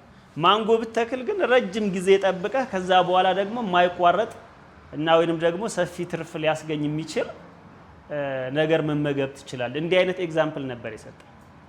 ስለዚህ ሾርት ተርም የሆነ ነገር ከማሰብ ለረጅም ነገር መክፈል ያለብህን ዋጋ መክፈል አለብህ የሚለው ቻሌንጅ ነበረ። በጣም በቃ መቀበል ይከብዳቸዋል። ዛሬ ላይ የአብዛኛው ሰው ችግር ይሄ ነው። የሆነ ነገር እንጀምራለን ቶሎ ያሰብናትን ነገር ካላገኛል ተስፋ ወደ መቁረጥ እንሄዳለን። ከዛ ፖዝ አረኩ፣ እነሱ ቀጠሉ። ከሆነ ወራት በኋላ ሳየው ሄጄ ሂሳቡን ቼክ አረኩት። የሆነ ፕሮግረስ አለ፣ ለውጥ አለ፣ ትንሽም ቢሆን ጭላንጭላል። ድጋሚ ተመለስኩ።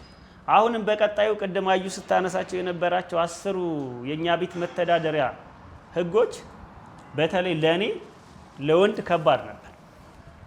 ሴቶቹ ቤትም ውስጥ ስለሚሆኑ ሴት ልጅ በተፈጥሮ ከብዙ ነገር መቆጠብም በተፈጥሮ ያላቸው አቢሊቲ ስለሆነ እነሱ ተቋቁመውታል። እኔ ደግሞ ለኔ ትንሽ ከባድ ነበር። ከዛም ውጪ በሆነ ህግና ደንብ በሆነ ኮምፓውንድ ውስጥ መተዳደር ለኔ በተፈጥሮ የበራሱ በጣም አስቸጋሪ አልወድም። በሆነ ነገር ሊሚት ሆኖ መኖር በጣም ከባድ ነው ለኔ። ግን የነበረው ድህነት የነበረው ቻሌንጅ ከዚህ የነበረው ጭራቅ ከባድ ስለነበረ ድጋሚ ተመለስኩኝና ከዛ በኋላ ለአንዴና ለመጨረሻ ከዚህ ቅዱስ ሀሳብ ጋር የፈለገውን ያክል መስዋዕትነት ቢያስከፍል እንኳን ላለማቋረጥ ለራሴ ቃል ገባሁ እና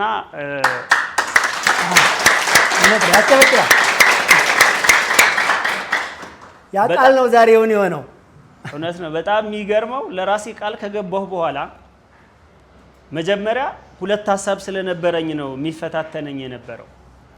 በኋላ ለራሴ ቃል ከገባሁ በኋላ ምንም እንትኑ የሚያዳክመኝ ነገር ቻሌንጁ ከህገ ደንቡ የመውጣት የሚያምሩኝ ነገሮች ምናምን በሙሉ ተነው ጠፉ ማለት ነው። ስቆርጥባቸው እነሱም ቆረጡ። ብዙ ጊዜ ስለማንቆርጥ ነው እንጂ ከቆረጥን ችግሩ በራሱ ለራሱ ተስፋ ቆርጦ ሌላን ማዳከም ወደሚፈልገው ሰው አቅጣጫ ይቀይራል ማለት ነው። እና የዚህ የሚሊዮነሮች መንገድ ቤተሰብ በሙሉ ሊማር የሚገባው ነገር ያነሳሁላችሁ ነጥቦች ወደ ኮንክሉዥን ላድርግና ልጨርስላችሁ ሰዓት ላለመውሰድ። የመጀመሪያው በጠባብ ትርፍ መስራት መልመድ መቻል አለብን። ያለንን ነገር ደግሞ ማወቅ መቻል አለብን። ብዙ ነገር በውስጣችን እያለ ግን የሌለን የሚመስለን አለን ማለት ነው። መብላት ሳንችል እንኳን ግን የሆነ ሀብት አለን። ከዛ በኋላ በጠባብ ትርፍ ብትሆን መስራትና ረጅም ጊዜ በዛ ነገር ላይ በድግግሞሽ መሰራት መቻል አለበት። እንዲያውም ከላይፍ ሁሉ በጣም ከባድ ላይፍ ዛሬ የሆነ በርከት ያለ ገንዘብ ማግኘት፣ ነገ ደግሞ የሆነ በርከት ያለ ገንዘብ መክሰር፣ የሆነ ጊዜ ፏ ማለት፣ የሆነ ጊዜ ድብርት ውስጥ መግባት። እንደዚህ ነው። አንዳንድ ሰው የሆነ ጊዜ ራሴን ላጠፋ ነው ላይፍ በጣም ከብዶኛል ይላችኋል። የሆነ ጊዜ ደግሞ በጣም በሸነና ሲል ታያላችሁ። ከእንደዚህ አይነት ላይፍ ይልቅ ኮንቲኒየስሊ የሆነች ትንሽ ትንሽ ነገር እየተጠቀምን እናስቀጥላት፣ አብረን አዳፕት እያረግናት እየለመድናት የምትሄድ ነገር ጥሩ ነች እና የኛ ቤተሰብ ከድህነት ወደ ሚሊዮነርነት የመጣበት ታሪክ ይሄ ነው በጥቂቱ። ብዙ ጊዜ መድረኮች ላይ ብየዋለሁ። ወደፊትም አብረን ስለምንቀጥል ብዙ ሀሳቦችን እንማማራለን። ኤኒዌይስ የሚሊዮነሮች መንገድ ተከታታዮች በሙሉ እዚህም ያላችሁ በሚዲያ የምትከታተሉት ልትማሩት የሚገባ ነገር ከዚህ ቤተሰብ በጣም ብዙ አለ። በትዕግስት ተያይዘን መቀጠል ከቻልን 1.5 ሚሊዮን አይደለም አንድ ሰው በአጋጣሚ በላይን በደንብ ዲፕ የሚያውቅ ሰው የበላይ ዘመድ የሆነ ቤተሰብ የሆነ ጓደኛ የሆነ እሱም በአካል በቅርበት የሚያውቀው ሰው አይደለም ጥቁር ሰው በላይን የሚመስል በመልክ ጥቁር የሆነ ሰው አፍሪካዊ የሆነ ሰው ወደፊት በጭራሽ ሊቸገር አይችልም የሚል ሀያል ቃል ነገረኝ። ስለዚህ አይደለም በአካል ምክሩን እየሰማን እየተገሰጽን እንደዚህ አድርግ ምናምን እየተባባልን አይደለም ይቅርና ለሙሉ ጥቁሮች ኩራት የሚሆን ሰው አብሮን ስላለ እርግጠኛ ሆኜ የምነግራችሁ ነገ በጭራሽ ድህነት እኛ ሊጎበኘን አይችልም። ምናልባት እኛ ልንጎበኘው ካልሄድን በስተቀር ማለት ነው። አመሰግናለሁ። በክብር ወደ ቦታው መልሱልኝ። ቸፕ ቻ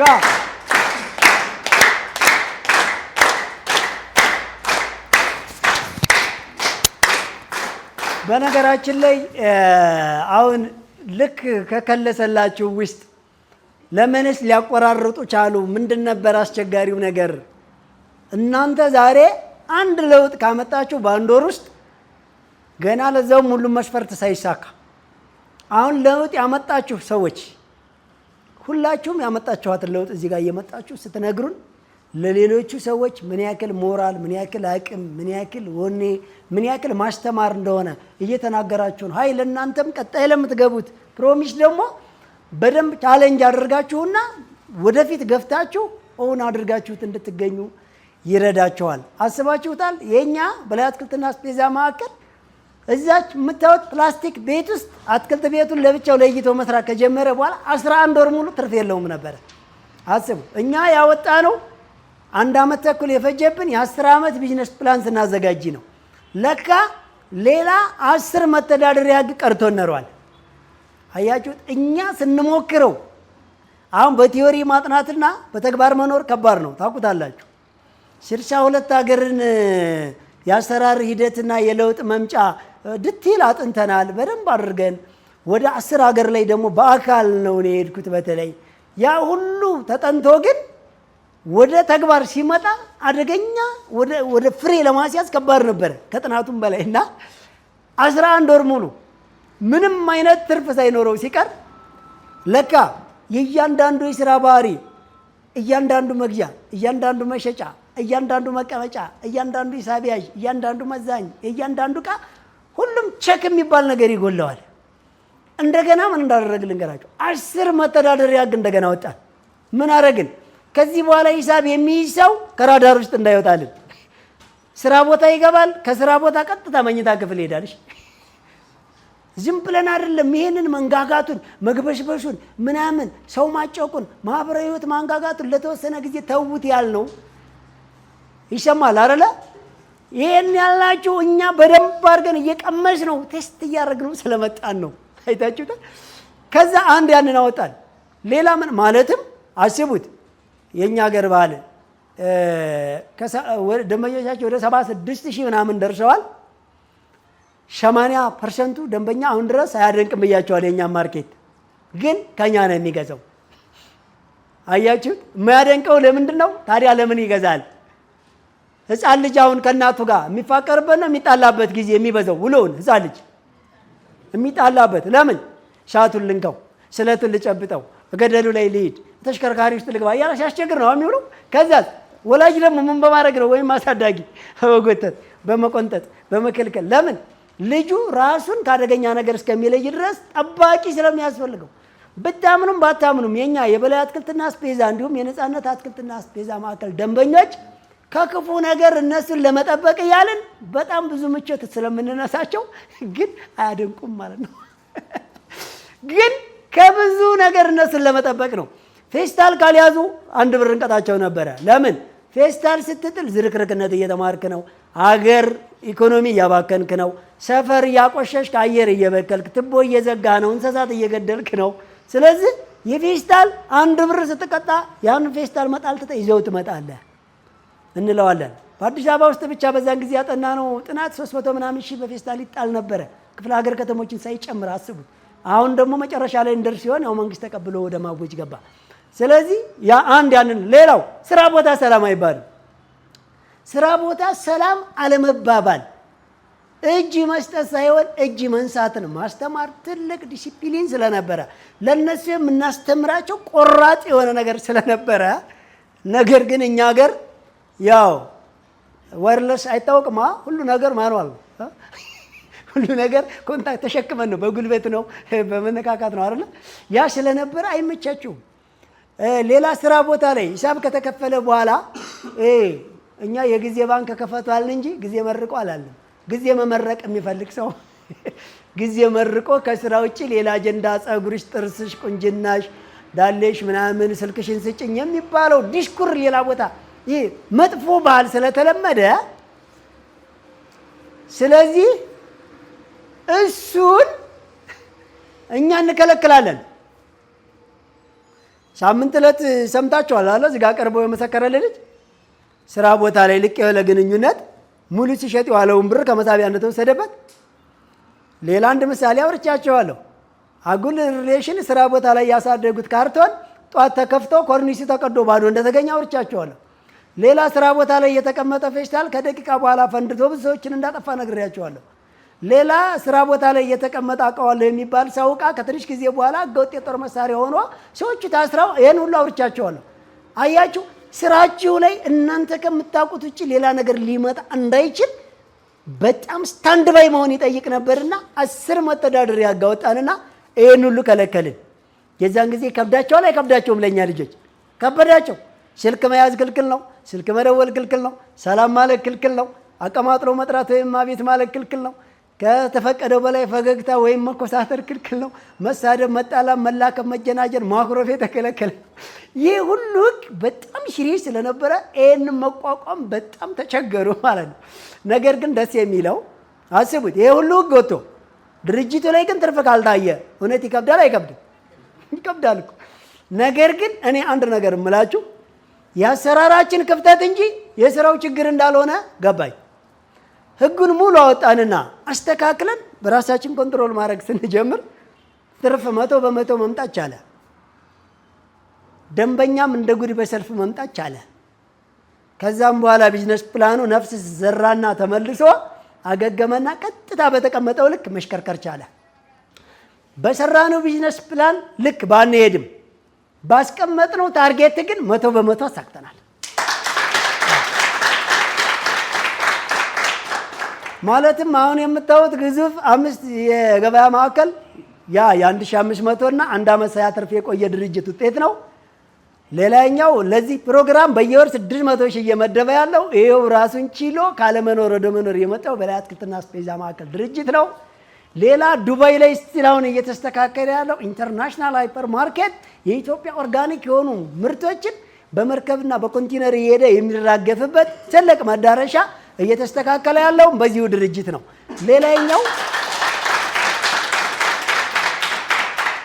ሌላ ከ80 የማያንሱ ሰራተኞች በቋሚነት አሉ። ከ40 የማያንሱ ደግሞ ጠቅላላ እኛ ጋር እየኖሩ እኛ ጋር እየተመገቡ እኛ ጋር እየሰለጠኑ ነገ ሚሊዮነር ለመሆን የተዘጋጁ ጫፍ ላይ የደረሱ ሰዎች ደግሞ አሉን ማለት ነው። እስኪ ደግሞ በሚሊዮነሮች መንገድ ለ3 ወር ጮህንና አሁን በዚህኛው ወር ደግሞ ስራ አስጀምረናቸዋል። እንደዚህ አድርገን እኛን በቀላል ሚሊዮነር ካደረገ በዚች በጥቂት ጊዜ ቴስት ተደርጎ ተሞክሮ በቀላል የሚለውጥ ድርጅት ከሆነ ለምንድነው ዳር ከዳር የኢትዮጵያን ህዝብ ማስተማር አለብን የለብንም? ይሄ መነገር አለበት የለበትም? ምንም የሚያስቸግር ነገር እኮ የለውም። አይታችሁታል አይደል? ስለዚህ ይሄንን አስቡት እስኪ ጎበዝ። ገንዘብ ካለ እውቀት ካለ ምንም የሚያስፈልግ መስፈርት ከሌለ ምን ችግር አለው? አንዳንድ ሚሊዮን እያወጣን በወር የኢትዮጵያን ህዝብ ሚሊዮነር ካደረግነው እንከስራለን እንዴ? አንከስርም እኮ። የምሬን እኮ ነው። ምንም እኮ አንከስርም። ይሄ የሚደበቅ አጀንዳ ስላልሆነ ከዚህ በኋላ አንድም ድሃ ማየት ስለማንፈልግ ከዚህ በኋላ ቢዝነስ ማነኝ የሚል ሰው ከሁለት ከበዛ 3 ከበዛ እስከ 5 ዓመት ብቻ ሰርቶ ሚልቲ ሚሊዮነር እንዲሆን የጊዜና የገንዘብ ነፃነት እንዲኖረው አርሶ አደሩ 5 ዓመት ብቻ አርሶ ከዛ በኋላ በቂ ሀብት አካብቶ እርሻ እንዲተው፣ ነጋዴው 5 ዓመት ብቻ ነግዶ ከዛ ሚልቲ ሚሊዮነር ሆኖ ንግድ እንዲተው፣ ተቀጣሪ 5 ዓመት ተቀጥሮ ከዛ በኋላ ወደ ባለ ሀብትነት እንዲቀየር፣ ይሄን ሁሉ 10 መተዳደሪያ ህጎችን ካጸደቅን በኋላ እመኑኝ ይሄ ለኢትዮጵያ ፖሊሲ ህገ መንግስት ላይ እስከሚጸድቅ ድረስ እናንተ ጋር በሚዲያ ብቻ አይደለም ገና በእግርና በተሽከርካሪ እየጓዳችሁ መተን እየበራችሁ እናንኳኳለን። አናቆምም። ያላችሁ አማራጭ ምን መሆን ነው? ሚሊዮነር መሆን ብቻ ነው። ለራሳችሁ አንድ ጊዜ ማለት ሌላኛው እናንተ ላይ ከሰራን በኋላ ጠብቁ። ዛሬ አንድ ውጤት ያላችሁ ሰዎች እዚህ ጋር መታችሁ ስታወሩ የሚኖረን ኤነርጂና ሌላውን ሰው እንዴት ዘመቻ ገብተን እንደምንቀሳቀሰው በዚች አንድ ወር ውስጥ የግብይት ትስስሩ ባያልቅም የዴሊቨሪው ተጨርሶ ባይካተትም የካሽ እጥረቱ ሲያስቸግር ቼክ ያለው ነገር ባያልቅም የሞባይል ባንኪንጉና እያንዳንዱ ነገር ጨርሶ ባይመጣም እሱ ሂደት ላይ እንዳለ ሆኖ ሲስተሙ ባቆራረጠበት ይሄ ሁሉ መስፈርት ባልተሟላበት ግን ስልጠናውንና መንገዱንና ቢዝነስ ፕላኑን ብቻ ሰጠናችሁ ያሳካችሁ ሰዎች በወር ውስጥ ይሄንን ፐርሰንት ካሳካችሁትም በታች ደግሞ ትንሽ ነጥብ የሄዳችሁ ሰዎች አሁን አንድ ጊዜ ሻይ ቡና ካለም በኋላ ዘው ባላችሁበት ከ10 ደቂቃ ቆይታ በኋላ የመድረክ ላይ እየመጣችሁ አስተያየት ትሰጣላችሁ። ያመጣችሁትን ለውጥ ለሌላ ሰው ታስተምራ። የሚሊዮነሮች መንገድ አላማው አንድ የምታውቃትን ምን አድርግ ነው? ለእህትና ለወንድምህ ስጥ፣ አትደብቅ ነው። ስጥ፣ በቃ አትሰስት። ሰብአዊነት መገለጫው ምን ማድረግ ነው? መስጠት ነው። እኛ በመንጠቅ ኖርን እንጂ መስጠት ነው ሰብአዊነት መገለጫው። አንድም ሰው ብቻውን ባለሀብት የሚባል ነገር ከዚህ በኋላ በሻ ምቀኛ የሚል አፉ ይገማታል። ከዚህ በኋላ ሰርተው ሀገር ውስጥ ሚሊዮነር መሆንንና ሚሊዮነር የሆኑበትን እድል ለሌላ እልፍ አላፍ ሰው እየሰጡ የሀብት ንቅናቄን ባህል እስከምናደርግ ድረስ አንድ ቀንም እንቅልፍ አንተኛም፣ አንፋታችሁም። እሺ።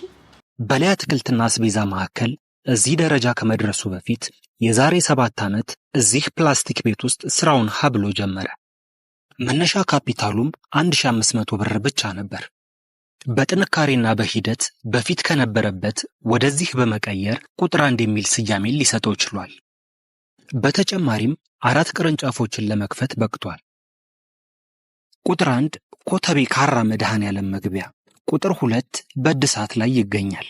ቁጥር 3 ኮተቤ ገብርኤል መሳለሚያ፣ ቁጥር 4 ወሰን ጤና ጣቢያ መግቢያ፣ ቁጥር 5 ፊጋ መስቀለኛ።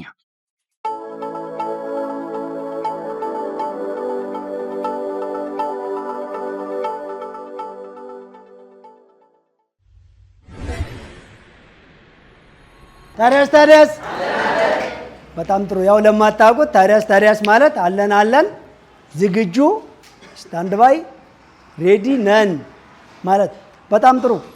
አሁን ሁላችሁም ቢዝነሱን የመጀመሪያ ዙር ሰልጣኞች የመጀመሪያ ዙር ላይ የተመዘገባችሁ ከተመዘገባችሁት ውስጥ ግን ጠቅላላ እድሜ፣ ጾታ፣ አድራሻ፣ መነሻ ካፒታልና የስራው አይነት ኢንፎርሜሽን የላካችሁ ስራ የጀመራችሁ 4 ሳምንት 2 ሳምንት ማለት 3 ሳምንትም የሆናችሁ 1 ሳምንትም የሆናችሁ ማለት ነው። አንድም ብትሆን ያመጣችኋትን ለውጥ መናገር የምትፈልጉ ማለትም በጣም ሩቅ አሉ፣ በጣም ያልሰሙ አሉ፣ በጣም መምጣት ያልቻሉ አሉ።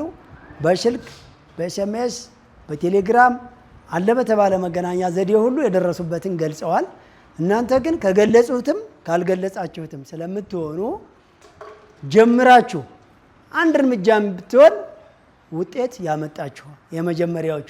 ከዛ ሲቀጥል የመጀመሪያው ዙር ተመዝጋቢ ሆናችሁ ኢንፎርሜሽን ጠቅላላ ያላካችሁ እና ገና ያልጀመራችሁ ወደ መደበኛው ሲቀጥል የመጀመሪያው ዙር ምዝገባ አልፏችሁ ግን ስልጠናውን እየተከታተላችሁ ያላችሁት ደግሞ በነበራችሁ ስራ ላይ ያመጣችሁት ለውጥና ያመጣችሁት የስነ ልቦና ኳሊቲ እሱን ደግሞ ካለ ብቻ ነው ካለ ያለ ያተረፈ ብቻ ነው።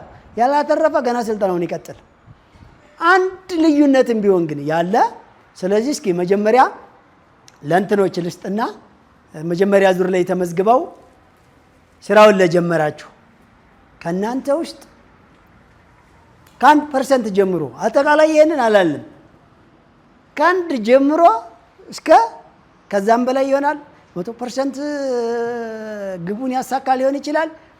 ግማሽ ሩብ ከዛም በታች እናንተ ብቻ እስኪጃውጡ አንድ ጊዜ ሳትጀምሩ ነገር ግን በስልጠናው ለውጥ ያመጣችሁ ሰዎች ደግሞ ለውጥ እንግዲህ ፋይናንሻል ለውጥ አለ፣ ኢኮኖሚካል የማነው የግንዛቤ ለውጥ አለ። ስልጠናውን ከመስማት ወዲህና ካለ መስማት በፊት ከመስማት በፊት ያለውና ከመስማት ወደዚህ ፕሮግራሙን በመከታተል ያመለካከት ስራ ላይ ሊሆን ይችላል፣ ሞራል ላይ ሊሆን ይችላል፣ ቅር ላይ ሊሆን ይችላል፣ ማህበራዊ አጠቃቀም ዘዴ ላይ ፐርሰናል ዴቨሎፕመንት ብቻ ለውጥ አምጥቻለሁ ጠቅሞኛል የሚል ሰው እስኪ ደግሞ እሱ ብቻ እጃውጣ። ያልጠቀማችሁ እንዳታወጡ። ሌላው ሰው ለውጥ አላመጣም ወይስ ግራ ተጋብታል? እሺ ቀጣይ አሁን ወደ መድረኩ የምትመጡልኝ በዚህ ባንድ ወር ውስጥ ምናልባት እንዳወራ ነው ብዙ መስፈርት እየቀረ ነገር ግን በተቀደደው ፈር ላይ በተሰጠው አቅጣጫ ላይ በደከምንበት ስልጠና ላይ የለውጡ አንድ እርምጃ ተራማጆች እናንተ መጀመሪያ እጅ ላውጣ ሰው እሰጣለሁ። ሙሉ ይሁን ትንሽ ይሁን አንድ ይሁን ያመጣ ሰው ለውጡን። እሺ በጣም ጥሩ። እዚህ ጋር ስጥልኝ አንድ ጊዜ ወደ መድረኩ እስከሚመጣ ድረስ ታጨበጭባላችሁ። የሚሊዮነሮች መንገድ ለውጣችንን ዛሬ አንድ እንላለን። ማልበል አቡሽ ማን ነው? ዘበነ። እስኪ ስምን፣ እድሜ፣ ጾታ፣ የመነሻ ካፒታልንና አድራሻን ከዛ ያመጣት ለውጥ ምን ያክል እንደሆነች ብቻ በሚሊዮነሮች መንገድ ነው ወይስ አይደለም አንዴ በደንብ እንዲሰማ እዳር ድረስ ነገር ነው። ስሜ አቡሽ ዘበነ ነው። እድሜ 28፣ ጾታዬ ወንድ ነው።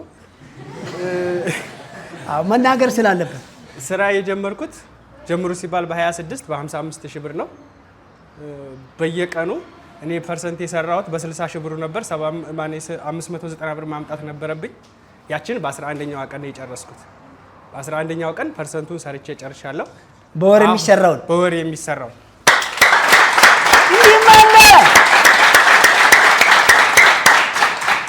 አሁን ድጋሚ ትናንትና ነው ሂሳብ የሰራሁት።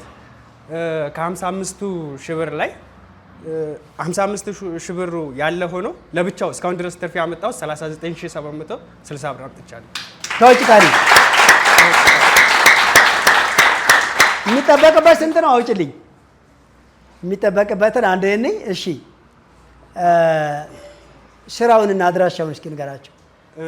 የምኖረው ገላን ኮንዶሚኒየም አካባቢ ነው። ስራዬ ልብስ ስፌት ነው። ሁሉንም ነገር ሰፋ ላይ ያገኘሁትን አልመርጥም። ስራ ልብስ ሰፊ ነኝ እና አሁን ያው ለቀጣይኛ ወር ከቤት ኪራይ ከአስቤዛ የማወጣውን አውጥቼ ግማሹን ፐርሰንት ሰርቼ 11760 ብር አስቀምጫለሁ። ለቀጣይ ወር ለማውጣት ተባረክልን። ሌላ ምን እንላለን? የ50 ሺህ 60 ሺህ 55 ሺህ በ50 ሺህ ፐርሰንት ነው የሚሰራው። የ50 ሺህ ፐርሰንቱ 32.5% 16250 ብር ነው መምጣት ያለበት። ስንት ነበረ ጀነራል የመጣው? ያመጣሁት ትርፍ 22760 ብር ከእንትኑ ውጭ ፐርሰንት ማምጣት ካለብኝ ውጭ ትርፉ 22760 ብር። ከፐርሰንቱ አጠቃላይስ እስከ ፐርሰንቱ 39760 ብር። ስለዚህ አሁን ከዚህ ውስጥ የሚጠበቅብህ የሚጨምረው ኢንቨስትመንቱ ላይ የምታስኬደው 16250 ብር ብቻ ነው ገብቷል። ከዚያ ውጭ ያለው ተቀማጭ ነው። ተቀማጭ ያን ሰርቼ ነው ወይ ተጠቀምበት፣ ወይ ድንገት የሚቀጥለው ወር ላይ ከጎደለ ምን ማድረጊያው ነው መጨመሪያው። እየተረዳችሁ እንድትሄዱ ነው። ኦቨር ነው የመጣው ስቲል ከግማሽ ወር ወደዚህ ገና 1/3ኛውን በ11 ቀኑ ነው አቺፍ ያደረገው። ነገር ግን ኢንቨስት ማድረግ ያለበት ሁሉንም 30 ምናምን ሺህ መጨመር የለበትም። እያሰባችሁ እንድትሄዱ ይህንን ገንዘብ አስቀምጦ ወይ ለሌላ ነገር ይጠቀምበት፣ ወይም ደግሞ የሚቀጥለው ወር ላይ ኤረር ሊገጥም ከቻለ ማስተካከያ ነው። ለምን ካላችሁ የቢዝነስ ፕላኑን ፍሬሙን ላለመሳት። ስለዚህ ይህንን 32.5% የሚመጣው 16250 ብር ነው። ይህንን ጨምሮ በ60 ምናምን ሺህ ወደ 70 ሺህ ገባላ 71250 ብር። ተባረክ። በቃ ጨርሶታለች። ለማንኛውም ከዚህ በኋላ የሚሊዮነሮች መንገድ በጣም ብዙ ባለፎቆች፣ ብዙ ባለመኪናዎች፣ ብዙ ነገር ያላቸው ሰዎች እያሉ እንዴት እንዳደጉ እንዴት እንደበለጸጉ መጋበዝ ሳንፈልግ፣ ነገር ግን የሚሊዮነሮች መንገድ እፍ ብሎ የፈጠረውን ቢዝነስ አንድም ብትሆን ለውጥ ሳናመጣ ሰው መድረክ ላይ አናወጣም ብለናቸዋል አይደለ?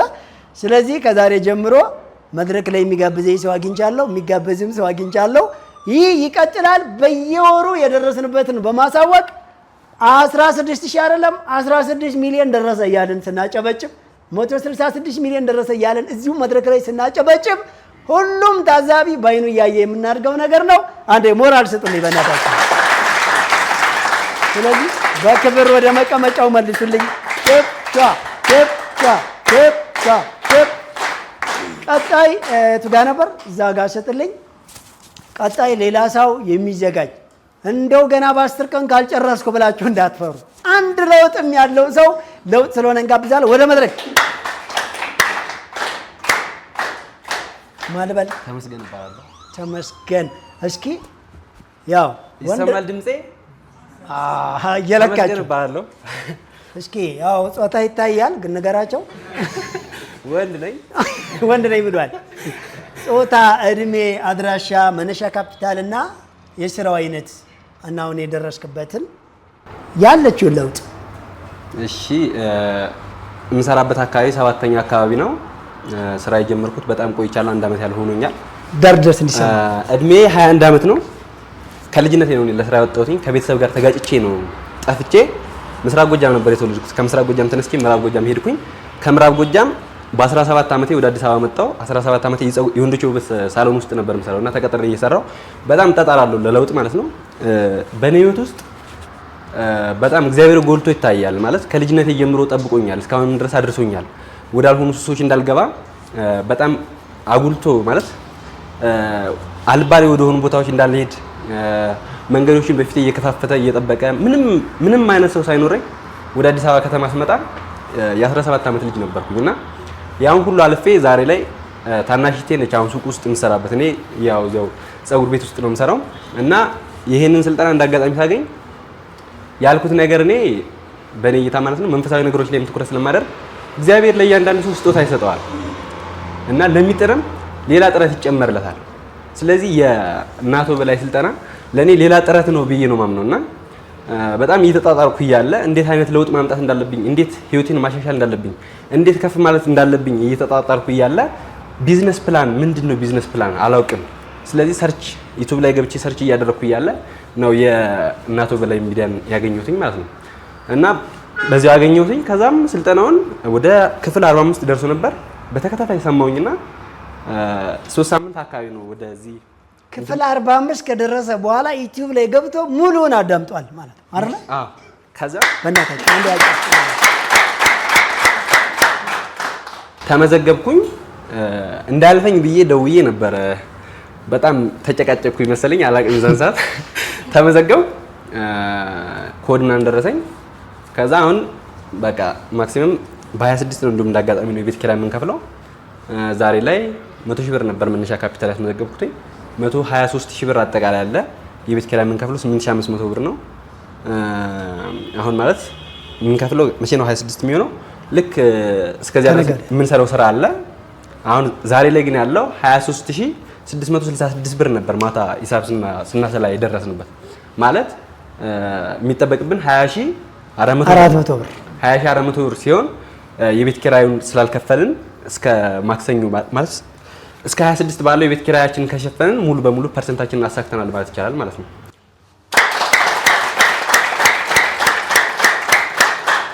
ስለዚህ በተጠንቀቅ ቀኗን በመቁጠር እያንዳንዷ የተቀመጠውን የ100,000 ብር ኢንቨስትመንት 20.4% በብር ሲመጣ 20400 ብር ነው። ስለዚህ የቀረችዋን ቀናት በመቁጠር እሷን እስከ ማሟላቱ ድረስ እስቲላውን ለቤት ኪራያቸው ለመሙላት ነው እየሰራ ያለው። ሌላውን አችፍ አድርጎ ጨርሷል። የሚቀጥለው ወር ላይ ግን የሚንቀሳቀሰው 20400 ብርን በመጨመር ግልጽ እንዲሆንላችሁ። ስለዚህ በ120,400 ብር ኢንቨስትመንት ይቀጥልና የሚቀጥለው ወር 120,400 ብር ሲባዛ በነጥብ በ20.4 ሲካፈል ለ100 ሊመጣ የሚችለው ወደ ከ20,000 ብር በላይ ስለሆነ ማለትም ሁልጊዜ ተመሳሳይ ትርፍ ባለማትረፍ ነው አይደል? እኛ ቢዝነስ ፕላን ረቂቅ የማደርገው። ስለዚህ ህጉን በመጠበቅ የሚገርም። ስለዚህ ሁለተኛው በአካል ከተገኙትስ በተለያየ ሶሻል ሚዲያ በመልእክት በርቀት ሆነው ሁሉም የደረሱበትን ደረጃ ልከዋል። ጊዜ ካለን ሰዓት ካለን እናነብላቸዋለን፣ ኦዲዮንም እናሰማቸዋለን። በአካል ከተገኙት ውስጥ ግን በጣም ጀግናችን እየሰማችሁት ነው፣ እየሰራ ያለው በቅጥር ውስጥ ነው። ነገር ግን ቢዝነስ ፕላኑ እንዳያመልጠው ያለበትንም ያደራ ስራ ላለመተው እህቱን አምጥቶ ሱቅ ከፍቶ እዛ ውስጥ አድርጎ እያሰራ አይደል? ስለዚህ እጅግ በጣም እናመሰግናለን። በጣም ነው የምናደንቀው። ወደ ቦታው መልሱልን።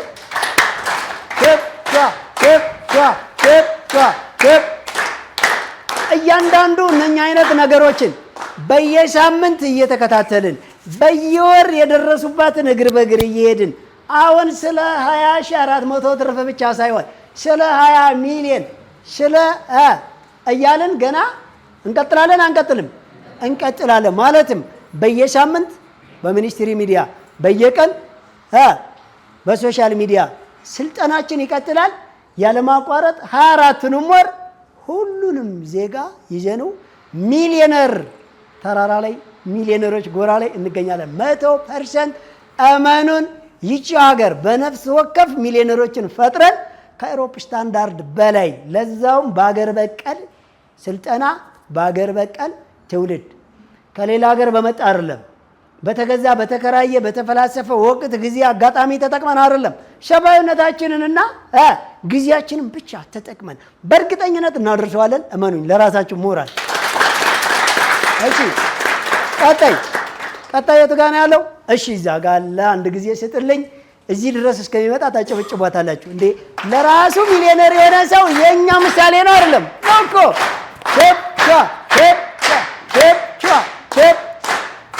ውጤት ላመጣ ሰው ማጨብጨብ ባህሪያችን ግዴታችን ሊሆን ይገባል።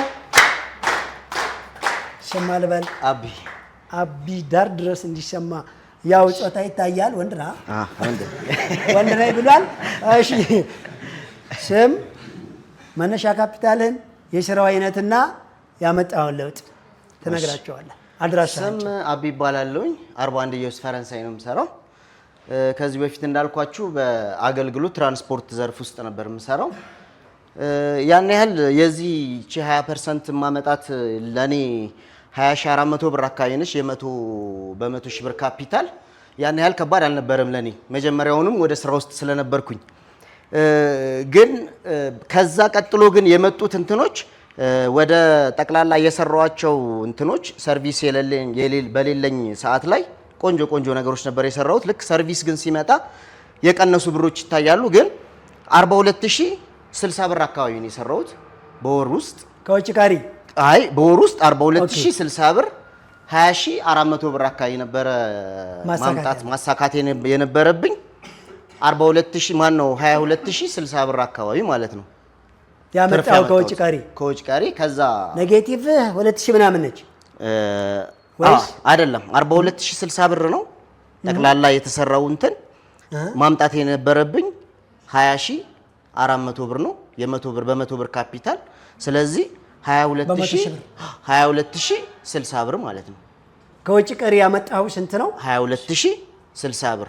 ኦኬ ኔጌቲቭ ሳይሆን ትርፍ ማለት ነው። ትርፍ ነው 22,060 ምናምን ብር ከፐርሰንቱ ውጭ አይደለ?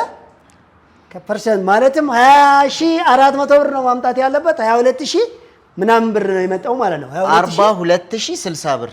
አይ ጠቅላላ የሰራሁት ብር 42060 ብር ነው። ማምጣት የነበረብኝ በ100 ሺህ ብር 20400 ብር ነው። 42000 ምናምን 22000 አልከኛ 42000 እኮ ትርፌ 22000 ከማምጣት ከውጭ ቀሪ 42000 ምናምን ሰራ። ከውጭ ቀሪ ግን 20 ምናምን ወጪህን አንስተህ ከዛ 20 ምናምን ሺህ ቀረ ባጭሩ አይደለም።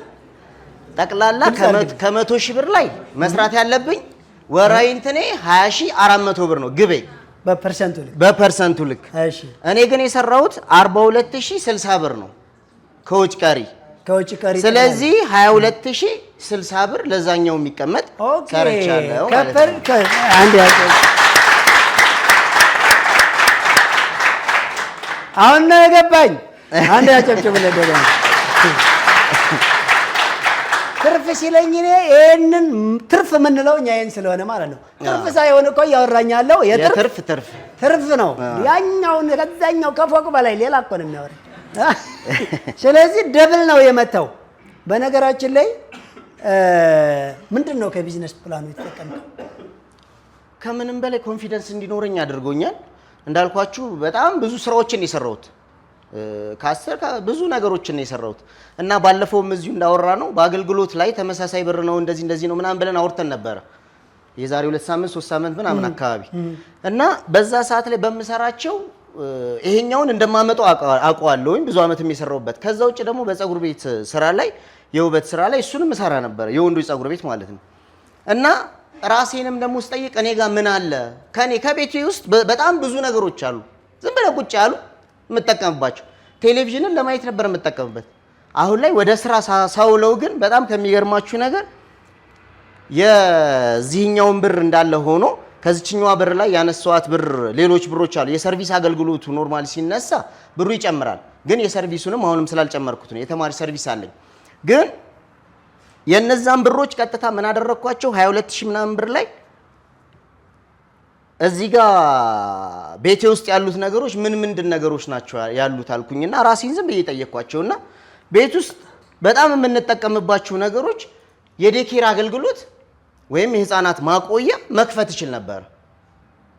ስለዚህ ቤቴ ውስጥ ምንድነው ያለው? አሁን አብዛኞቻችን ጋር ያልተረዳናቸው ነገሮች ቤታችን ውስጥ ምንድነው ያለው? የማንጠቀምባቸው ቴሌቪዥን የማንጠቀምበት አካል ነው። የምንጎዳበት አካል ነው እንደ ጥቅሙ እና ከዚህ በፊት ነግሬያችኋለሁ። ኖርማሊ ስልክ ይዤ አልፈልግም ብዬ ትቼው ነበር። ስልክ አልይዝም ነበር። የዛሬ ወር ምናምን አካባቢ ስንገናኝ አውርቻችኋለሁ። ስልክ አግኝቼ መልሼ ምናምን ባልኳችሁ ሰዓት ላይ ያቺን ጠቅጠቅ ስልክ ሸጥኳት፣ ሌላ ስልክ ገዛውኝ። ያን ስልክ የገዛሁት ለምንድን ነው? አሁን የሚያስፈልገኝ ሁኔታ ላይ ስላለኝ መስራት የምችልበት ስለሆነ እጠቀምበታለሁ ስልኩ። ወደ እንትኔ ስመጣላችሁ፣ ወደ ነጥቤ ስመጣላችሁ ያንን እንዳለ ሆኖ ቤቴ ውስጥ እነዚህ ፍራሽ፣ ብርድ ልብስ፣ ፖፖ፣ አንሶላ፣ መጋረጃ፣ ጋውን ምናምን የምንላቸው የህፃናት ልብሶች ምናምን የምንላቸው በጣም ብዙ አሉ። ከሰዎችም ጋር ደግሞ የኔ የምላቸውም ሰዎች ደግሞ በጣም ብዙ ሰዎች አሉ። በገንዘብ ደረጃ ላይ ሳስበው ቢያንስ ከ200 ምናምን ሺህ በላይ ሊሆን ይችላል። ስላልደመርኩት ነው። እነዚህ ቴሌቪዥን፣ ጂፓስ ምናምን ለአንድ ዴኬር መክፈቻ የሚሆን ያንን አስቤው ከአንድ እህቴ ጋር ዙዋው ጋር ስንነጋገር የሆነ ቤት አገኘን። ያንን ቤት 50 ሺህ ብር አካባቢ ተነጋግረን ጨርሰናል። ምናልባትም አሁን በኮንፊደንስ እንደዚህ ነው ጀምራለሁ እንዳልላችሁ ማክሰኞ ነው ሙሉ ለሙሉ ቁርጡን የሚያሳውቀኝ። ያችን ግን ማክሰኞ ግን ልክ ስመጣ ግን ያን እንትን ካለ ከተሳካለኝና እሺ ወይ እምቢ የምትለው ቃል ነች። እሺ ከተባልኩኝ ሙሉ በሙሉ ከዚች ከምትተርፈኝ ብርና እጄ ላይ ያሉትን ነገር አድርጌ የዴኬሩንም አገልግሎት ጀምሬ አብሬ ከናንተ ጋር በንግዱም በትራንስፖርት በአገልግሎቱም እኩል እጓዛለሁ። ስለዚህ እያንዳንዱ ቤት ውስጥ ያለቀ ሁሉ ብር ማምጣት ገቢ ማምጣት አለበት። ከዚህ በኋላ ዝም ብሎ የሚባክን ጊዜና ዝም ብሎ የሚባክን ኢኮኖሚ ሊኖረን ዝም ብሎ የሚባክን ዕቃ ሊኖረን አይገባም ነው። በጣም ጥሩ። በነገራችን ላይ ይሄ በዚህ በሚሊዮነሮች መንገድ ቢዝነስ ፕላን ካታጎሪ ውስጥ ባትካተት ይሄንን ብር ታመጣው ነበረ ሁሉንም ወይስ ግማሹን ነበር የምታመጣው? ወይስ የጠቀመ ማምጣቱ ላይ ሳይሆን ከዚህ በኋላ ያመጣውን ምን ላይ እንደምታውለው ነው ልዩ የጠቀመ ልዩነት ደግሞ ታመጣው ነበር ይሄንን ብር ወይስ ግማሽ ነበር የምታመጣው ወይስ ሁሉንም ታመጣው ነበር? ገንዘቡን እስከ ዛሬ ድረስ እግዚአብሔር ይመስገን አመጣው ነበር። በደንብ አድርጌ ደግሞ አጠፋው ነበር። ኦኬ። ስለዚህ አሁን ልዩነቱ ዲፖዝ ማድረግ ችያለሁ፣ ማስቀመጥ ችያለሁ። ለኢንቨስትመንት መልሶ መዋል መስመር ውስጥ ማስገባቱ ላይ ወደዚህ ውስጥ ገብቻለሁ። ኖርማሊ የምሰራው ስራ ብዙ አመታትን ሰርቻለሁ እንዳልኳችሁ ብዙ ነገር ምግብ ቤት በሉት ፕሌይስቴሽን ቤት በሉት ብዙ ነገሮች ኤክስካቫተር መንጃ ፈቃድ አወጣሁኝ በድራፍቲንግ ተመረኩኝ ምናምን አልኩት ግን አልሆነም። ግን በዚህ ከ26 ጀምሮ የሚባሉት ነገሮችን ወደ ኋላ እየተውኳቸው እስኪ መጀመሪያ አንተ ሚሊዮነር ሁን ይሉኛል። እንዴ ሚሊዮነርማ ነኝ እኮ መጀመሪያውንም እላቸዋለሁ። እስኪ መጀመሪያ እንደዚህ ሁን ኢቭን እንዴ በላይ ማለት እንደዚህ በቃ ደከመኝ። ከዛ ከምንም በላይ ትልቅ ጥፋት ሆኖ ያገኘሁት ስለሱ ማስረዳት ያለበት እሱ ነው።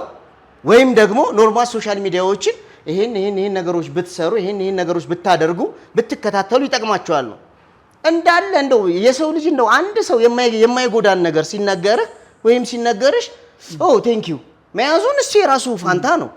አመሰግናለሁ ማንን ገደለ እባክህ እሱ ይሄን ጊዜም የሆነ እንትን የጴንጤ እንደዚህ የኢሉሚናቲ እንደዚህ ይሉኛል አይደለም። ምርጥዬ ክርስቲያን ነው ሲያወራ እንኳን እመብርሃንን ማርያምም ሳይል እንኳን ካፉ ላይ አትነጠልም። እባክህ እሱ መጀመሪያ ሚሊዮነር ይሁን። ሚሊዮነርማ እስከ ዘር ማንዘርህም ቢሆን ያስተዳድርሃል በደንብ ያለው ነው። በቃ እነሱን ለማስረዳት ጭራሽ የቤት ጓዳ መበርበር ጀመርኩ እንዴ። ከዛ አየሁትና አይሆንም በቃ አልፈልግም። ቲክቶክ ላይ የሆነ የጀመርኩት እንትን ነበር። እነዛን ያየኋቸውን ሰክሰስ የሆንኩባቸው ነገሮች አንዳንድ ነገሮችን እለቃለሁ። በቴሌግራምም ላይ አንድ ላይ ሄዳለሁ እና ከምንም በላይ እግዚአብሔር ይመስገን በቃ ላመሰግን እወዳለሁ። ሁልጊዜ አይታችሁኝ ከሆነ በቃ በላይ እንደዚህ ነው የምንለው አለ የኛ ቤተሰቦች። ለምንድን አባታችን ነው ለምንድን መምህራችን ነው። ከኛ ከፍ ያለውን ሰው ማክበር ምንም ማለት አይደለም። በላይ እንዴ አውላለሁኝ አሁንም በላይ እንዴ አረ ስራ እንጂ ያለኝ ቦዝን አይደለም ያለኝ። ስለዚህ አበዛውባችሁ። ከምንም በላይ ግን እግዚአብሔር አምላክ ከረዳኝና መብራን ከረዳችኝ እነዚህ ነገሮች ከተስተካከሉ የዴኬር አገልግሎቱን ማክሰኞ ላይ ነው ያለኝ። ማክሰኞ ላይ ጨርሼ ሙሉ ቪዲዮውን የቤቱን የእንትኖቹን ሁሉም ነገር ቀድሜ ቢዝነስ ፕላኑን አውጥቼ ጨርሻለሁኝ። ታርጌቴ ወይም ግቤ ዛሬ ላይ ዴኬር መክፈት፣ ከዛ ነገ ከነገ ወዲያ ወደ ኬጂ ማሳደግ፣ ከኬጂ ውስጥ ደግሞ እያልኩ ኮሌጅ ዩኒቨርሲቲ ማድረግ ነው። ግቤን ያሳካልኝ። ጸልዩልኝ። ወደ መቀመጫው በክብር ሸኙልን።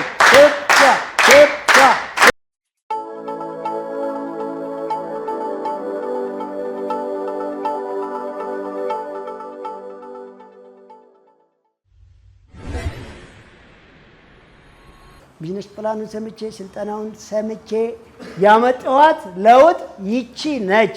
ያገኘሁት ልዩነት ደግሞ ይሄ ነው። ቀጣይ ደግሞ ይሄን አቅጃለሁ ለምትሉት አንድ ልዩነትም ይሁን ከዜሮ ወደ አንድ ቁጥር ከአንድ ነው ወይስ ከሺ ነው የሚጀመረው? ከአንድ ነው። ሚሊዮን ቁጠሩ ቢሊዮን ቁጠሩ መጀመሪያው አንድ ነው። ስለዚህ አንድ ብለን ልዩነቱ 2 3 እያልን መቀጠል ስለሆነ በጭብጨባ ነው ወደ መድረክ ሸኙልኝ።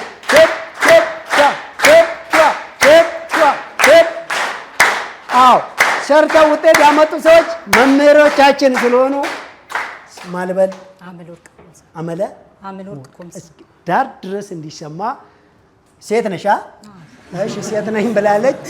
እድሜ፣ አድራሻ፣ አካባቢሽን ማነው የስራ የጀመርሽባቸውን ካፒታልና የስራውን አይነት አሁን የደረስሽባቸውና ወደፊት የምታደርጊውን ዳር ድረስ እንዲሰማ ነገር ይላል። እሺ ስሜ አመለወርቅ ኮምሳ እባላለሁ። ካፒታል ያስያዝኩት 10,000 ብር ነው። ሰፈሬ ቤቴል ወይራ ሰፈር የሚባል ነው ካወቃችሁት ማለት ነው። ትንሽ ድምጽ። እሺ የምሰራው ምግብ ቤት ነው። ከዚህ በፊትም ሰራ ስለነበረ ለ6 ዓመት አቋርጬ ነው በመሃል ቁጭ ብዬ ነው አጋጣሚ ቲቪ ስቀያይር አይቼ የሚሊዮነሮች መንገድ ይላል። ከዛ ያየውኝ ቆይ እስቲ ይሄ ነገር እንዴት ነው ቢዝነስ ፕላን ይላል። እኔ በፕላን ባለመጠቀም ሊሆን ይችላል የከሰርኩት እስቲ ልብዬ ማለት ነው። ተከታተልኩ፣ አየው፣ ተመዘገብኩ። ወዲያው ቴክስት ላኩኝና 2 ሳምንት ይሆናል ከጀመረ ማለት ነው። በዛው እንትን አልኩኝ ቀጠልኩኝ። አሁን እጄ ላይ ያለችው 10 ሺህ ብር ነበረች። ልክ ስራ ስትጀምሩ እንትን ትላላችሁ ታስመዘግባላችሁ ተብሎ እሷን ይዤ እንደምንም እስከሚጀመር ድረስ ጠበቅኩኝ። ልክ ጀምሩ ሲባል የቤት ክራይ ደግሞ ፈልጌ አጣውኝ። እግዚአብሔር ደግሞ ሲፈቅድ ግቢ ውስጥ ግሮሰሪ የተከራየች ነበረ። ምግብ ስትሰራ አይሆንላትም። ከዛም በፊት እኔ ስሰራ ምግብ ነበረ በጣም የሚታወቀው በምግብ ማለት ነው። በቃ አንቺ ስሪበት እና 5000 ክፈይኝና ስሪ ያለችኝ። በዛ ሰዓት ደስ አለኝ። ልክ በ26 ጀምሩ እንደተባለ እሷ በ21 ነገረችኝ። ያለኝን ነገር አዘጋጀው። በ26 ጀምር 5000 ብር አውጣውኝ ወጪ የቤት ክራዩን 5000 አድርጌ ማለት ነው። በቀን አሁን እየሰራውኝ በቀን በፐርሰንት አውጥቼ በ10000 ብር በቀን 184 ብር አስቀምጣለሁ። በሳምንት ደምራትና 1288 ብር ይመጣል እያልኩኝ አሁን ልክ ወሩ ላይ ወር ሊሞላና 5500 አምጥቻለሁ ማለት ነው። ዋው! ስለዚህ ፐርሰንቱ መነሻ ካፒታልሽ 10000 ማለት ነው። 10000 45% ማነው? ሶሪ 55% 5500 ነው የሚሆነው። ስንት ነው የቀረሽ? ነው እስከ ቀኑ ድረስ ትሞያለሽ? እስከ ቀኑ ድረስ ይሞላል። ትንሽ ደግሞ አሁን የገበያው ነገር እየጨመረ አይደለ? እሱ ትንሽ ወደ ታች ዝቅ አድርጎብኛል። ሲስተካከል ደግሞ ሙሉ እንደሚሆንልኝ እርግጠኛ ነኝ። ስለዚህ የሚቀጥለው ላይ አሁን ያወራነው ስለ 5500 ነው። የሚቀጥለው ላይ 5500 ኢንቨስት ተደርጎ 500 ከጎደለም በ15000 ኢንቨስት ተደርጎ ሲባዛ በ55% ሊመጣ የሚችለውንና በየወሩ ፐርሰንቱ ለ3 ወር አይቀየርም። ከ3 ወር በኋላ ነው የሚቀየረው። በየ3 ወር ነው የሚቀየረው። ነገር ግን ካፒታሉ በዚህ ፐርሰንት ሲባዛ አሁን 10000 ሲባዛ በ55% ሲካፈል ለ100 ከሆነ 55500 ከመጣ የሚቀጥለው ወር ላይ 15500 ብር ወይም 15000 ብር ሲባዛ በ55% ሲካፈል ለ100 5500 ብቻ ይመስላችኋል የሚመጣው? ከፍ ይላል አይደለ? ይሄንን ተከትለን ነው የምንሄደው። በየሳምንቱ ስልጠና ይቀጥላል። በየወሩ የደረስንበትን ቼክ እናደርጋለን። አሁን በራስ እምነታቸው እየነገሩን ያሉ በሚቀጥለው ወር ላይ ደግሞ ከባንኮች ጋር አብረን በማስረጃ ስንሄድ አሁን ላይ 5ቱ ህጎች 5ቱ ፐርሰንቶች 5ቱ መስፈርቶች ቀርተውን ግን በስልጠናው ብቻ ብዙ የግብይት ትስስሮቹ እንደገና የቼክ ማተሞች እነኛ ሁሉ ሳይደርሷቸው በስልጠናው ብቻ ወደዚህ ከመጡ ደግሞ የሚቀጥለው ወር ላይ ፈታ ብለው ከፍ እንደሚያደርጉ እርግጠኞች ነን። ዞሮ ዞሮ ግን 24ኛውን ወር ያለማቋረጥ ስንሄድበት ሁላችንም የቱ ጋር ነን? ሚሊዮነር። በጣም ነው የምናመሰግነው። አንዴ ወደ ቦታው በክብር ሸኙልን። ቼፕ ቼፕ ቼፕ ቼፕ። በነገራችን ላይ በደንብ ልታስታውሱ የሚገባው ነገር ቢኖር ይህንን የሚሊዮነሮች መንገድ ስልጠና ይችን የተቀመጠች ፐርሰንት ብትጎድል የሚቀጥለው ላይ እየሞላችሁ ቢተርፍ አስቀምጣችሁ የሚቀጥለው ላይ ለመጠገኛ እያደረጋችሁ ያለማቋረጥ ሲስተሙን ብቻ ዘና ፈታ ብላችሁ ተከተሉት። ከዚህ ከስልጠናው ህግና ደንብ ውጭ እንዳትሆኑ። ይሄንን ለማሟላት ከባድ ነገር የለም። ከቻላችሁ በ100,000 ካልሆነ በ90 ካልሆነ በ80 ከሌለ በ70 ከሌለ በ60 ያለያም በ50 በ40 ወይም በ30 በ20 ካልሆነም በ10,000 ካልሆነም በ1,000 ካልሆነም በ500 ካልሆነም በ100 ብር ግን በሁሉም ጀምሩ። ህግና ደንቡን ከተከተላችሁት በ2 ዓመት ሚሊዮነር። ምንድነው የምንፈልገው? በራሳችን ሰርተን ራሳችን ባለሀብት መሆን ነው ወይስ የተለየ ነገር አለ? 100% የትኛውም አካባቢ ግቡ፣ በራሱ ሀቅ ሰርቶ ሚሊዮነር መሆን የተትረፈረፈ ሀብት የተትረፈረፈ በረከት የማይፈልግ ሰው አለ? የለም። ስለዚህ ደግሞ የሁላችንም ፍላጎት ሊያሳካ የሚችል ፕሮግራም ከሆነ ስለምንድነው ዳር እስከ ዳር የማናዳምጠው? ስለምንድነው ከኛ አልፎ ቤተሰብ ላይ ከቤተሰብ አልፎ እንዳለ ለሀገሩ አልፎ ዲያስፖራውን መነጋገሪያ እንዲያደርገው ይህንን ፕሮግራም በደንብ እንዲያዳምጥ ከዚህ በኋላ ኢንቨስትመንት ማለት እዚህ የተወለደን ወጣት እየሳቡ መውሰድ ሳይሆን ወደዚህ ተመልሶ አገር ላይ ለማልማት የሀገር በቀል እውቀትን ማጠናከር በሀገር ሚሊዮነር ሆኖ የሀገር ኢኮኖሚና ስብዕናን ገንብቶ አንገትን ከመድፋት አንገትን ቀና ማድረግ አጀንዳ ልናደርገው ይገባል ወይስ አይገባል?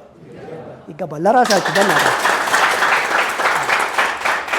የሚሊዮነሮች መንገድ ስልጠና ወደ ሰዎች መሄድ ሳይሆን ሰዎችን ወደ ራስ የማምጣት አርቲፊሻል ሳይሆን ኦሪጂናል ማድረግ ዘመኑ የደረሰበትን ቴክኖሎጂ በመጠቀም አሁን ማንኛውም እድሜ ላይ ያለን ሰውና ማንኛውም ይሁን ኪሳችን ያለ ገንዘብንና ጊዜያችንን ብቻ በመጠቀም ባለንበት ደረጃ ብቻ ጊዜና ገንዘብን በአግባቡ ተጠቅመው ቢዝነስ ፕላንና ህግና ደንቡን አክብሮ ወደ ሚሊዮነርነት መጓዝ ነው። አያችሁት? ለዚህ ነው ሰውየው ወደ ሰማይ ስላንጋጠጥክ አይደለም፣ ድምፅህንም ብዙ አታውጣ፣ ወደ ፈጣሪ ከሆነ ፈጣሪ ካይን ቅንድብ ይቀርባል፣ አጠገብህ ነው ያለው። መጀመሪያ ከውስጥህ ጋር ምን አድርግ ነው ያለው? ተነጋገር። ግልጽ ነው አይደለ? ከውስጡ የተነጋገረ ሰው አጃቢ አይፈልግም። ራሱ ወደ ተግባር ይገባል በአቅሙ ልክ። 100 ብር የሌለው ሰው ስለሌለ በ100 ብርም ቢሆን ጀምሩ ሚሊዮነር ትሆናላችሁ ብለናል። ግን ብቻ ህግና ደንቡን ጠብቁት። ህግና ደንቡን ለመጠበቅ ምንም ዋጋ ያስከፍልም። ስለዚህ እርግጠኞች በደንብ ካዳመጣችሁ በደንብ እየተገበራችሁ ከሄዳችሁ የምትችሉትን ያክል አሁን ቢጎድል የሚቀጥለው ወር ላይ ስለሚስተካከል ሁላችሁም 100% ሚሊዮነር መንገድ ላይ እንገናኛለን። ሚሊዮነሮች ጎራ ነው። ጥሩ። ቀጣይ ሌላ ሰው ጀምር ያለው ይችን ታክል ነች ያሳካዋት የሚቀጥለው ላይ እንዲህ አይነት እቅድ አለኝ የሚል ሌላ ሰው። እሺ ሌላው ሰው አይነገርም። በጣም ጥሩ። ዝምታም መልስ ነው። ነገር ግን ልታደርጉ የሚገባው ነገር የሚቀጥለው ወር ላይ አንድ ያመጣችሁትን የኢኮኖሚ ለውጥ፣ ሁለት ያመጣችሁትን የግንዛቤ ለውጥ፣ ሶስት ወደፊት የምታመጡትን የሰብአዊና ኢኮኖሚያዊ ለውጥ መስመር አጀንዳችሁን፣ እቅዳችሁን፣ ታርጌታችሁን እያንዳንዱ ያወጣችሁትን ህግና ደንብ በደንብ አደራጅታችሁና ቁጭ አድርጋችሁ ግልጽ በሆነ መንገድ እየመጣችሁ ታስረዱናላችሁ ማለት ነው። ለማንኛውም የመጨረሻ ጊዜ ላይ ሳልናገር አላልፍም የሚል አስተያየት ያለው ሰው እሺ፣ ሳልናገር አላልፍም የሚል አስተያየት ነው። አንድ ጊዜ ስጥልኝ እንትኑን።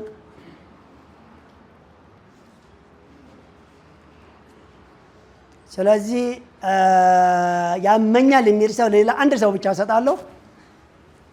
እሺ አንድ ሰው እዛ ጋር አለ። ቼክ ቻ ቼክ ቻ ቼክ ቻ ቼክ። አመሰግናለሁ በድጋሚ ቅድም ያልመጣልኝ አሁን ስልጠና ስወስድ የመጣልኝ ሀሳብ ስለሆነ ሼር ላርጋችሁ ብዬ ነው። ለሚሊዮነሮች መንገድ ሰልጣኝ አባላት ወይንም ቤተሰብ የተለየ አገልግሎት መስጠት አለብኝ የሚል ሀሳብ መጥቶልኝ ነው። ያ ምንድነው? ነፃነት አትክልትና አስቤዛ 3 ቅርንጫፎች አሉት። በቅርንጫፎቹ የዚህ ቤተሰብ አባል ለሆነ ሰው ልዩ ፕሮዳክት እናዘጋጃለን። ከነገ ጀምሮ ስታፉን የቤት ስራ እንሰጥና ያም ለምሳሌ በምግብ ቤት ስራ ላይ እንደ ቅድሟ እንደ እህቴ አይነት ፊልድ የመረጠ ሰው ሲኖር ለሱ በዋጋ ቅናሽ የዲሊቨር አገልግሎት በመስጠት እንዲሁም ደግሞ የተለያየ ማማከር አገልግሎት በመስጠት በመብላትም ጭምር ሄደን አገልግሎትን በመጠቀም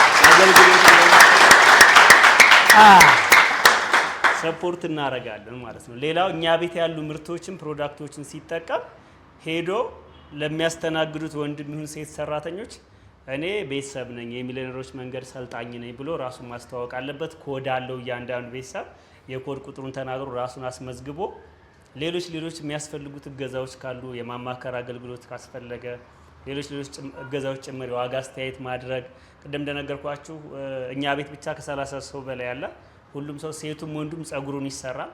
በጸጉር ቤት ስራ ላይ የተሰማራ ሰው ቢሆን ቢያንስ በጣም ከኛ ካራቀ ቢያንስ ሄደን እሱ ጋር ጸጉር በመስተካከል ወደ ሚሊዮነርነት እንዲፈጥን እገዛ እናደርጋለን ማለት ነው። እና እያንዳንዱ ቤተሰብ የሚሰማራበት ፊልዱን ከኛ ቤተሰብ ጋር እንግዲህ እዚህ ቤተሰብ ያለ የተመዘገበ ሌላውም ጭምር ገና ነገ የሚመዘገበው የሚሊዮነሮች መንገድ ሀሳቡም ይሄ ነው። እያንዳንዱ ሰው በየአገልግሎቱ በማጣመር ዳቦ ቤት የሚከፍት ሰው እኛ ቤት ውስጥ አሁን በላይ አትክልትና አስቤዛ ህጻናት አትክልትና አስቤዛ ፐርዴይ ከ100 ዳቦ በላይ እንበላለን። ስለዚህ 100 ዳቦ የሚገዛው ቤተሰብ አለው ማለት ነው።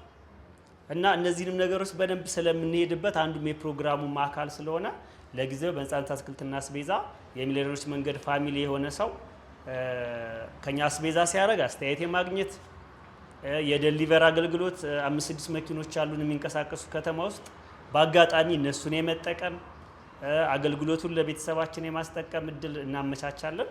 ኮዱንና ቤተሰብ መሆኑን ገልጾ አገልግሎቱን መጠቀም ይችላል ማለት ነው። አመሰግናለሁ።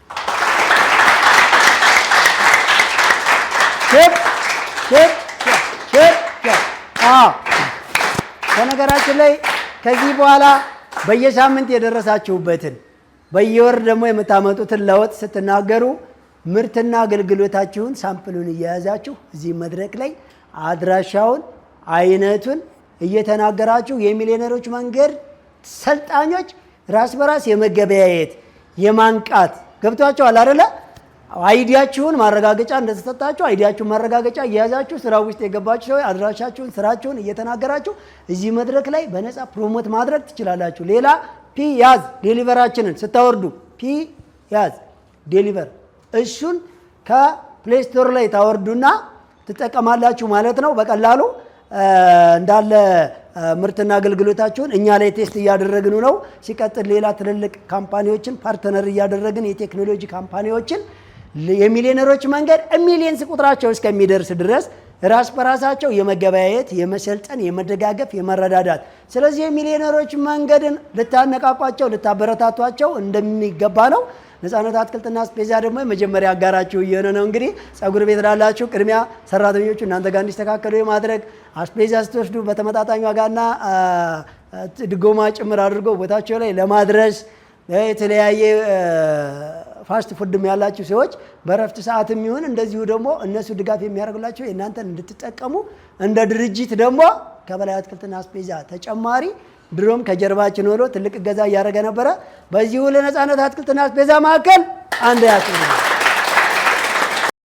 የሚሊዮነሮች መንገድ ፕሮግራምን በሁሉም የሶሻል ሚዲያ አማራጮች ይከታተሉ። በዩቲዩብ በላይ ሚዲያ ብለው በመግባት ከዚህ በፊት የነበሩ ዝግጅቶቻችንን ይከታተሉ። በተጨማሪም በቲክቶክ፣ ፌስቡክ፣ ቴሌግራም እና ሊንክዲን ላይ ይከታተሉ። የሚሊዮነሮች መንገድ። አስቤዛ ለመግዛት መንከራተት ሰልችቷችኋል? እንግዲያውስ ወደ ነፃነት አትክልትና አስቤዛ ጎራ ይበሉ።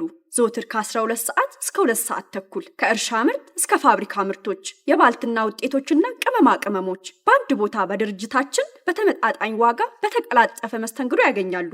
አድራሻ ቁጥር 1 ካራ ኮተቤ አርሴማ ሰፈር በኮብልስቶን ወጣ ሲሉ፣ ቁጥር 2 ጎሮ ከአደባባይ ወደ ሰፈራ በሚወስደው መንገድ ወረድ ብሎ፣ ቁጥር 3 ሰሚት 72 ዳሎል ማደያ ፊት ለፊት ያገኙናል። ለበለጠ መረጃ 0939 11 55 29 ይደውሉ። ስለመረጡን እናመሰግናለን። ነፃነት አትክልትና አስቤዛ።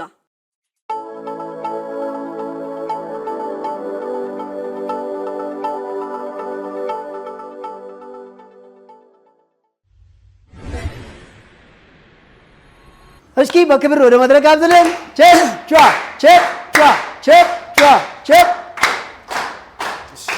ሰማለ በላይ ሞክሼ ነው በላይ ዳር ድረስ እንዲሰማ እስኪ ታዳስ አለን ታዳስ አለን። እሺ እኔ እንኳን ያው ከልቤ ደስ ስላለኝ ያው ምስጋና ትልቅ ነገር ነው አይደለ? መስጠትና ምስጋናና የመጀመሪያው ይሄን ምስጋና ደግሞ ያው ትሬኒንግ ሲሰጥ መነቃቃት አለና የሰው ልጅ 5 ነገሮች አሉ። የመጀመሪያው ሐሳብ ነው፣ ሁለተኛው አስተያየት ነው፣ ሶስተኛው እይታ ነው። እነዚህ ውስጣችን ናቸው ወደ ውጭ የሚወጡትና አራተኛው ምክንያታዊ ነው፣ አምስተኛው በእውቀት መመራት ነው። ስለዚህ በምክንያታዊነትና በእውቀት የመራንን ወንድማችን ለማመስገን ነው የምናመሰግነው፣ በጭብጫቡ አይደለም። በኋላ እንትንለዋለሁ። ስለዚህ እነዚህ 5 ነገሮች ካሉን 3ቱ እንግዲህ ከኛ ናቸው። እነዚህ ወደ ውጭ ነው ሪፍሌክት የምናንጸባርቀው።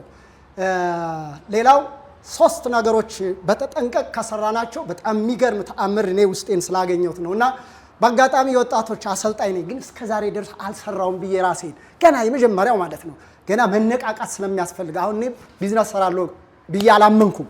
ያላመንኩበት ገና መማር አለብኝ ብዬ ነው ያመንኩትና የመጀመሪያው ዲዛይር ነው። ዲዛይር ማለት ከልብ የመነጨ እውነተኛ ፍላጎትን ወደ ውጭ ማውጣት ነው። ሁለተኛው ዲተርሚኔሽን ነው፣ ቆራጥነት፣ ሪሊዚያንስ፣ አይበገሬነት። ሶስተኛው በስነ ምግባር መመራት። ስለዚህ እነዚህ the power of 3D ማለት ከውስጣችን በጣም የሚገራርሙ ዲዎች አሉ። ዲዛይር ከልብ የመነጨ እውነተኛ ፍላጎት፣ ሁለተኛ ቆራጥነት፣ ሶስተኛ ደግሞ በስርዓት መመራት። እነዚህን ወንድማችን ውስጡን በቃ ነበረውና አድርጎታል፣ በተግባር ኑሮታል። በተግባር የኖረውን ደግሞ ስለሰጠን ብናመሰግነው ምናመሰግነው በመጨረሻ እንትናለው።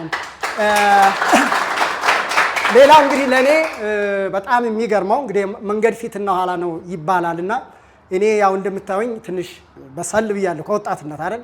የወጣትነት ምን ይገርማችኋል የሆነ ነገር በማሰብ ነውና ወደ 5 ቢዝነሶች ሞክሬያለሁ፣ አህያ እስከ መግዛት ድረስ ማለት ነው። ሌላው አንድ ትልቅ ድርጅት የበጎ አድራጎት ድርጅት ነበረ። ይሄ ሁሉ ዲኖ በዜሮ ነው። አሁን ከኔጌቲቭ በታች ከኔጌቲቭ ለምን የሚል ጥያቄ። ስለዚህ ተስፋ መቁረጥ እንደገና አሁን ከዛ ሪትራይቭ አድርጌ በቃ የሚሊዮኖች መንገድ እንዴት እንትን ማለት እንዳለብኝ ገና እየተማርኩ ነውና እሱን እንግዲህ ለኬ እስከዛሬ ድረስ አልሞትኩም። አሁንም ጀምራለሁ ብዬ ደግሞ ለወጣለሁ። ምክንያቱም እንትኑ ጋር የሚፈነዳ ነገር እኔ ጋር ስላለ ገብቷችሁ አላም የሚያቀጣ የሚፈነዳ ግን ፈንዲቶ ለሌላ የሚደርስ ነገር እኔ ጋር ስላለ እውነቴን ነው የምላችሁና ሰሞኑን በጣም የሚገርመው በላያ ይሄንን ነገር ሲያመጣ እኔ የዛሬ 6 ዓመት አንድ ቲዎሪ አምጥቼ ነበር። እንግዲህ አሁን ያቺ የብር ኖት ዛሬ አሰራም በእኛ ሀገር ስታንዳርድ 5 ሳንቲም ታውቃላችሁ። 5 ሳንቲም አሁን እንገባይበታለን። እንደውም 5 ሳንቲም 10 ሳንቲም 50 ሳንቲም ወጥቷል ከገበያ ግን አለ ኖታው አለ። ሙዚየም ናቸው። አዎ ሙዚየም ናቸው። አሁን ግን አኪሳችን አይሰሩም። 5 ሳንቲም በጣም ይገርመዋል። የዛሬ 5 ዓመት ነበር ያወጣሁትና 5 ሳንቲም በየቀኑ የሴቪንግ ሲስተም ነው ደግሞ ነው የተከተልኩት። 5 ዓመት 5 ሳንቲም ዛሬ ወር ገባ እንበል። የዛሬ ወር 5 ሳንቲም ዛሬ ሳይባረግ ነገ 10 ብትሆን ከነገ ወዲያ ሂዱበት። በ17ኛው ቀን ሚሊየን ብር ይገባል። ገርማችኋል። አሁን እናንተ ሂዱበት። 5 ሳንቲም ነው እኮ 5 ሳንቲም የመጨረሻውን የብር ኖት ተጠቅመን ሴብ ብናደርገው ዛሬ ብጀምር የወሩ መጀመሪያ 5 ሳንቲም አስቀመጡ። ነገ 10 ከነገ ወዲያ 20 ምናምን በ17ኛው ቀን ሚሊየን ብር ይገባል። አያችሁት አይደለ? ስለዚህ ያንን ለኪ በተግባር እና ይሄንን ለአንድ ጓደኛ አወራው ነበረ። ያን ጓደኛ እንዴት አድርገን በቃ ብንሰራ እኛ ያው ፈሪዎች ስለሆነ ነበር ያልጀመርነውና በጣም የሚገርም አንድ በጣም ወደው ገጣሚ ጓደኛ አለ። የሚገርም ፕሮፌሽናል ይሆነና ሰሞኑን የዛሬ ዓመት እንዲህ አድርገን እናወራ ነበርና በመጨረሻ ላይ ያው ነገሮች ላይ እንዲዘር እየሆኑ ሰሞኑን ስራ አስለቀኩት። በቃ ናቶሎ መምህር ነው። በተጨማሪ የሚሰራ ስራ ነበረች። ያችን በተጨማሪ የምትሰራትን ስራና ሙሉ ጊዜህን ስራ ልቀቅ አልኩት። ስራ ለቆ መጥቷል። ስለዚህ ወደፊት ፕላናችን ምናልባት እንላለን። በጣም ቴንኪው ለማለት ነው። ይሄንን የምናደርገው ሰው ሲከፋው ኡኡ ይላል አይደል? ሰው ሲከፋው ኡኡ ይላል አይደል? ሰው ሲደሰት ደግሞ ለለለለለ ይላል አይደል? ስለዚህ እኛ ደግሞ ድህነትን ወደፊት ኤሌሌ ነው የምንልበት። ያንን እኔ የምንለው ስለዚህ በቃ አሁን በጣም መነቃቃት ብቻ አይደለም እንትኑ ስለነበረኝ ነው እንዳልኩት የሚፈናዳ ነገር እኔ ጋር ስላለ ነው። ስለዚህ ድህነትን በቃ ከድህነት በላይ ወራጭ ከድህነት በታች በጣም ተልካሻ ነገር የለም በቃ። ስለዚህ እሱን ተምሬበታለሁ አይቼውም አለሁኝና ደጅም ማድር ያለው ዩኒቨርሲቲ ተማሪ ስመር ብዙ ነገር አልፎብኛል። ተቀጥሬ ደግሞ አላቅም። ይገርማችኋል ተቀጥሬ አላቅምና ኦልሞስት ወደ 8 ሰራተኞች ነበሩ ደሞዝ ፔሮል የምከፍለው። አሁን ደግሞ ያ እንደሌላ ጠጥቼ ምናምን ብዬ አይደለም ግን አያችሁት እንትን የመጣው ነገር። ስለዚህ እኔ አልከሰርኩም ማለት ነው አይደል? አልከሰርኩም። ስለዚህ በጣም የሚገርመው ኬሚስትሪ 3 ነገሮች አሉ። አዮኒክ ቦንድ፣ ኮቫለንት ቦንድ፣ ኤሌክትሮቫለንት ቦንድ፣ ዳቲቭ ቦንድ፣ ሃይድሮጅን ቦንድ። ሶስቱን ግን አዮኒክ ቦንድ በመስጠትና በመቀበል ነው ታውቃላችሁ ለሶስተኛ ወገን ህይወት ይሆነው። ለምሳሌ ሶዲየም ክሎራይድ አይደል? ሶዲየም የተባለ አንድ ሀብታም ያችን አንዷን ኤሌክትሮን መስጠት አይፈልግም ዝም ብሎ። ስለዚህ 287 ማይነስ አለችው። ይችን አንዷን ግን ዝም ብሎ አይሰጥም። ክሎሪን የተባለ 287 ማይነስ። ስለዚህ አንድ የሚሰጠው ቢያገኝ የተገናኘው ሚሊዮኖች መንገድ ተገናኝተናል ማለት ነው። ስለዚህ የወንድማችን እንትን ሶዲየም ክሎራይድ ሌላ ጨው ለሀገር ተረፍን ማለት አለ። ሌላ ጨው በጣም የሚገርም ስለዚህ ሌላው ኮቫለንት ቦንድ እንውሰድ። ኦክሲጅን የተባለ አተም ወይ ደግሞ ናይትሮጅን የተባለ አተም ኮንፊገሬት ሲያደርግ ለምሳሌ ኦክሲጅን 8 ለመሙላት ኖብል ጋዝ ኤሌክትሮን ኮንፊገሬት ወይንም ደግሞ ሳይሰጥ ሳይቀበል ለመኖር ሁለቱ ተመካከሩ። የሚሰጣቸው የለም ሁለት። ስለዚህ ምን ያደረጉ ችግራችን እንደ ችግር የቅድም የዛምቤ ፋሚሊ አይታችሁታል። ችግራችን እንደ ችግር እናርግና ስለዚህ እናዋጣ አሉ። ሲያዋጡ ቦንድ ተሰራ። ምን ቦንድ? ዳብል ቦንድ እና ትሪፕል ቦንድ። እሱ ሊሰብር የሚችል ከፍተኛ ኢነርጂ አዮናይዜሽን ቢለቁበት ሌላ እንትን ተፈጠረ። ስለዚህ ወንድማችን ይሄንን ነው የፈጠረልን ማለት ነው። በዚህ መንገድ ከሄድ ሁላችንም ሪሊ ሀገር ማለት ሰው ነው፣ ሰው ማለት ሀገር ነው። ኢትዮጵያ የሚያስብላት እንላለን። ስለዚህ ኤሌልን ያን ይሄንን ችግር በእግራችን እንረግጠዋልና ኤሌሌ ስላችሁ እኔ ተደስቻለሁ። ብፈልጉ ቁሙ፣ ብፈልጉ ባላችሁበት ብቻ ከውስጣችሁ ያለውን ሲነርጂ ለራሳችሁ ትደልና ኤሌሌ ስል እኔ ራሴ ደስ ኤሌሌ ትላላችሁ። ኤሌሌ ችጋ ቦንጋ ስል ኤሌሌ ችጋ ቦንጋ ኦ ማሳ ማሳ ማሳ ስል ራሴ እየተደሰትኩ ነው ማለት ነው። ተረድታችሁኛል አባባሌ? ስለዚህ እዛው ሁናችሁ በቃ እኔም እችላለሁ የሚሊዮነርስ መንገድ የሚሊዮነርስ ቤተሰብ በዛ መልክ በቃ ድህነትን ያው ወደታች እናረጋለን ማለት በላይ ነው ስሜ። በጣም ተደስቻለሁ። ድህነትን ኤሌሌ ግን እናንተ ፊቱ እኔ እለዋለሁና ኤሌሌ ለራሴ ነው በቃ እኔ ለራሳችሁ እዛው ተደሰቱ። መቼም የሚከፋ ነገር የለም ብዬ ነው አይደል?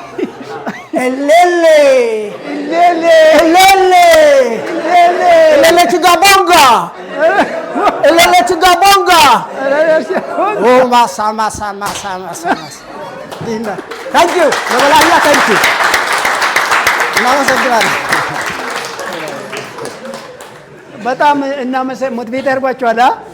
በጣም እናመሰግናለን። ሰው ያው ምንድነው እውነቱን ሲነግሩት የኮረኮሩት ያክል ይስቃል ወይም ይነቃቃል አይደለ? ስለዚህ የተሰማውን ነገር በነገራችን ላይ አብዛኛው ሰው ለመግለጽ ተቸግሮ እንጂ የዚህን ያክል ስሜት ራሱ የዘለለውን የሳተውን ውስጡ ያለውን ያቀደውን ልክ የራሱን ህይወት ነው እያንዳንዱ ሰው ውስጥ የምናወራው። ሁሉም ሰው መቀጣጣያው መጀመሪያው ዳሩ ጠፍቶትና ልገይ ብሎት እንጂ የዚህን ያክል ኢሞሽን ነው ብዬ ነው የማስበው። ስለዚህ አንዴ በእናታችሁ በደንብ ሞራችሁ ጥለው ለነበረን ቆይታ እጅግ በጣም እያመሰገን እንደዚህ አይነት ኤነርጂ ፉል የሆኑ ትልልቅ እውቀትና ፍላጎት ማገልገል፣ መገልገል፣ መሳተፍ፣ መለወጥ፣ መስራት፣ መቀየር ሀሳብ ያላቸው ብዙ ሰዎች አሉ። ኦርጋናይዝድ የሚያደርጋቸውና ሁሉም ጊዜያዊ ጥቅም ፈላጊ የሆነ እየከዳቸው እየተዋቸው እንጂ የሚሊዮነሮች መንገድ ደግሞ እንደዚህ አይነቶችን ወደ መስመር ውስጥ አስገብቶ ምን እናግዛችሁ በማለት አብረን የህዝብ አገልጋይ እንድንሆን ገና ሚሊዮንስ ሰዎች ይከተሉናል። ለምን? ወደ ሚሊዮን ጉዟችን ወደ ስለሆነ ወደ ሚሊዮነሮች መንገድ የሚሊዮነሮችን መንገድ ማንም ሰው ስለሚፈልገው ግን የሚሊዮነሮች መንገድ ጉዞ ትልቁ ነገር አንድ እርምጃ ስትራመድ አንድ ስኬት ይጠይቃል። ስለዚህ ከትንሿ ጀምረን ትናንሽ ስኬቶችን በመስራት የእስከዛሬ ሜጅና ክብር አሉታዊ ህይወትን ወደኋላ እንተውና ለለውጥ ዝቅ ብለን ግን ከፍ ብለን ምን እናድርግ? እንብረር። በነገራችን ላይ አውሮፕላን ክንፍ ብቻ ነው ወይስ ጎማ አለው? ለምንድን ነው ጎማ የተገጠመለት? ከመብረሩ በፊት ምን ስለሚያደርግ ነው? ስለሚሽከረከር፣ ስለሚያኮበኮብ። ከዛ በኋላ በመሟሟቅ እኮ ነው። ከዛ በኋላ እኮ ነው መብረር የጀመረው አይደል እንዴ? ስለዚህ ልክ እኛም አሁን በሜዳው ላይ ለመንከባለል ምን አንበል? ጊዜ አንጠብቅ። ግልጽ ነው አይደል? ስለዚህ እዚህ አዳራሽ ላይ በየሳምንቱ መተን ፕሮግራም በመውሰድ በላይ ሚዲያ ብላችሁ ገብታችሁ ዩቲዩብ ቻናላችን ላይ ወደኋላ ያመለጣችሁን ስልጠና ወይም ደግሞ በየቀን የሰማችሁትን ደጋግማችሁ በመስማት ኢትዮ ኤፍኤም ላይ ዘወትር ቅዳሜ ከቀኑ 10 ሰዓት እስከ ምሽቱ 12 ሰዓት፣ አገሬ ቴሌቪዥን ላይ ዘወትር ቅዳሜ ከምሽቱ 2 ሰዓት እስከ ምሽቱ 4 ሰዓት በላይ ሚዲያ ብላችሁ ደግሞ ዩቲዩብ ቻናላችንና 5ቱም ማህበራዊ ድረገጻችን ላይ ገብታችሁ መረጃውን ተከታተሉ። ይህንን በአጠቃላይ ድጋፍ የሚሰጠን በላይ አትክልትና አስቤዛ ማዕከል እንዲሁም አጋራችን ነፃነት አትክልትና አስቤዛ ማዕከል ሲቀጥል ችል በልገር አለ ማሜ ጋራጅ በቅርብ ጊዜ በአጠቃላይ ማስታወቂያውን ታውታላችሁ። መኪናችሁን ሽክ የሚያደርግ የሚያስቡ ማለት ነው። ለነበረን ቆይታ እያመሰገንን የሳምንት ሰው ይበለን። ለራሳችሁ ሞቅ ያለ ሞራል ወደ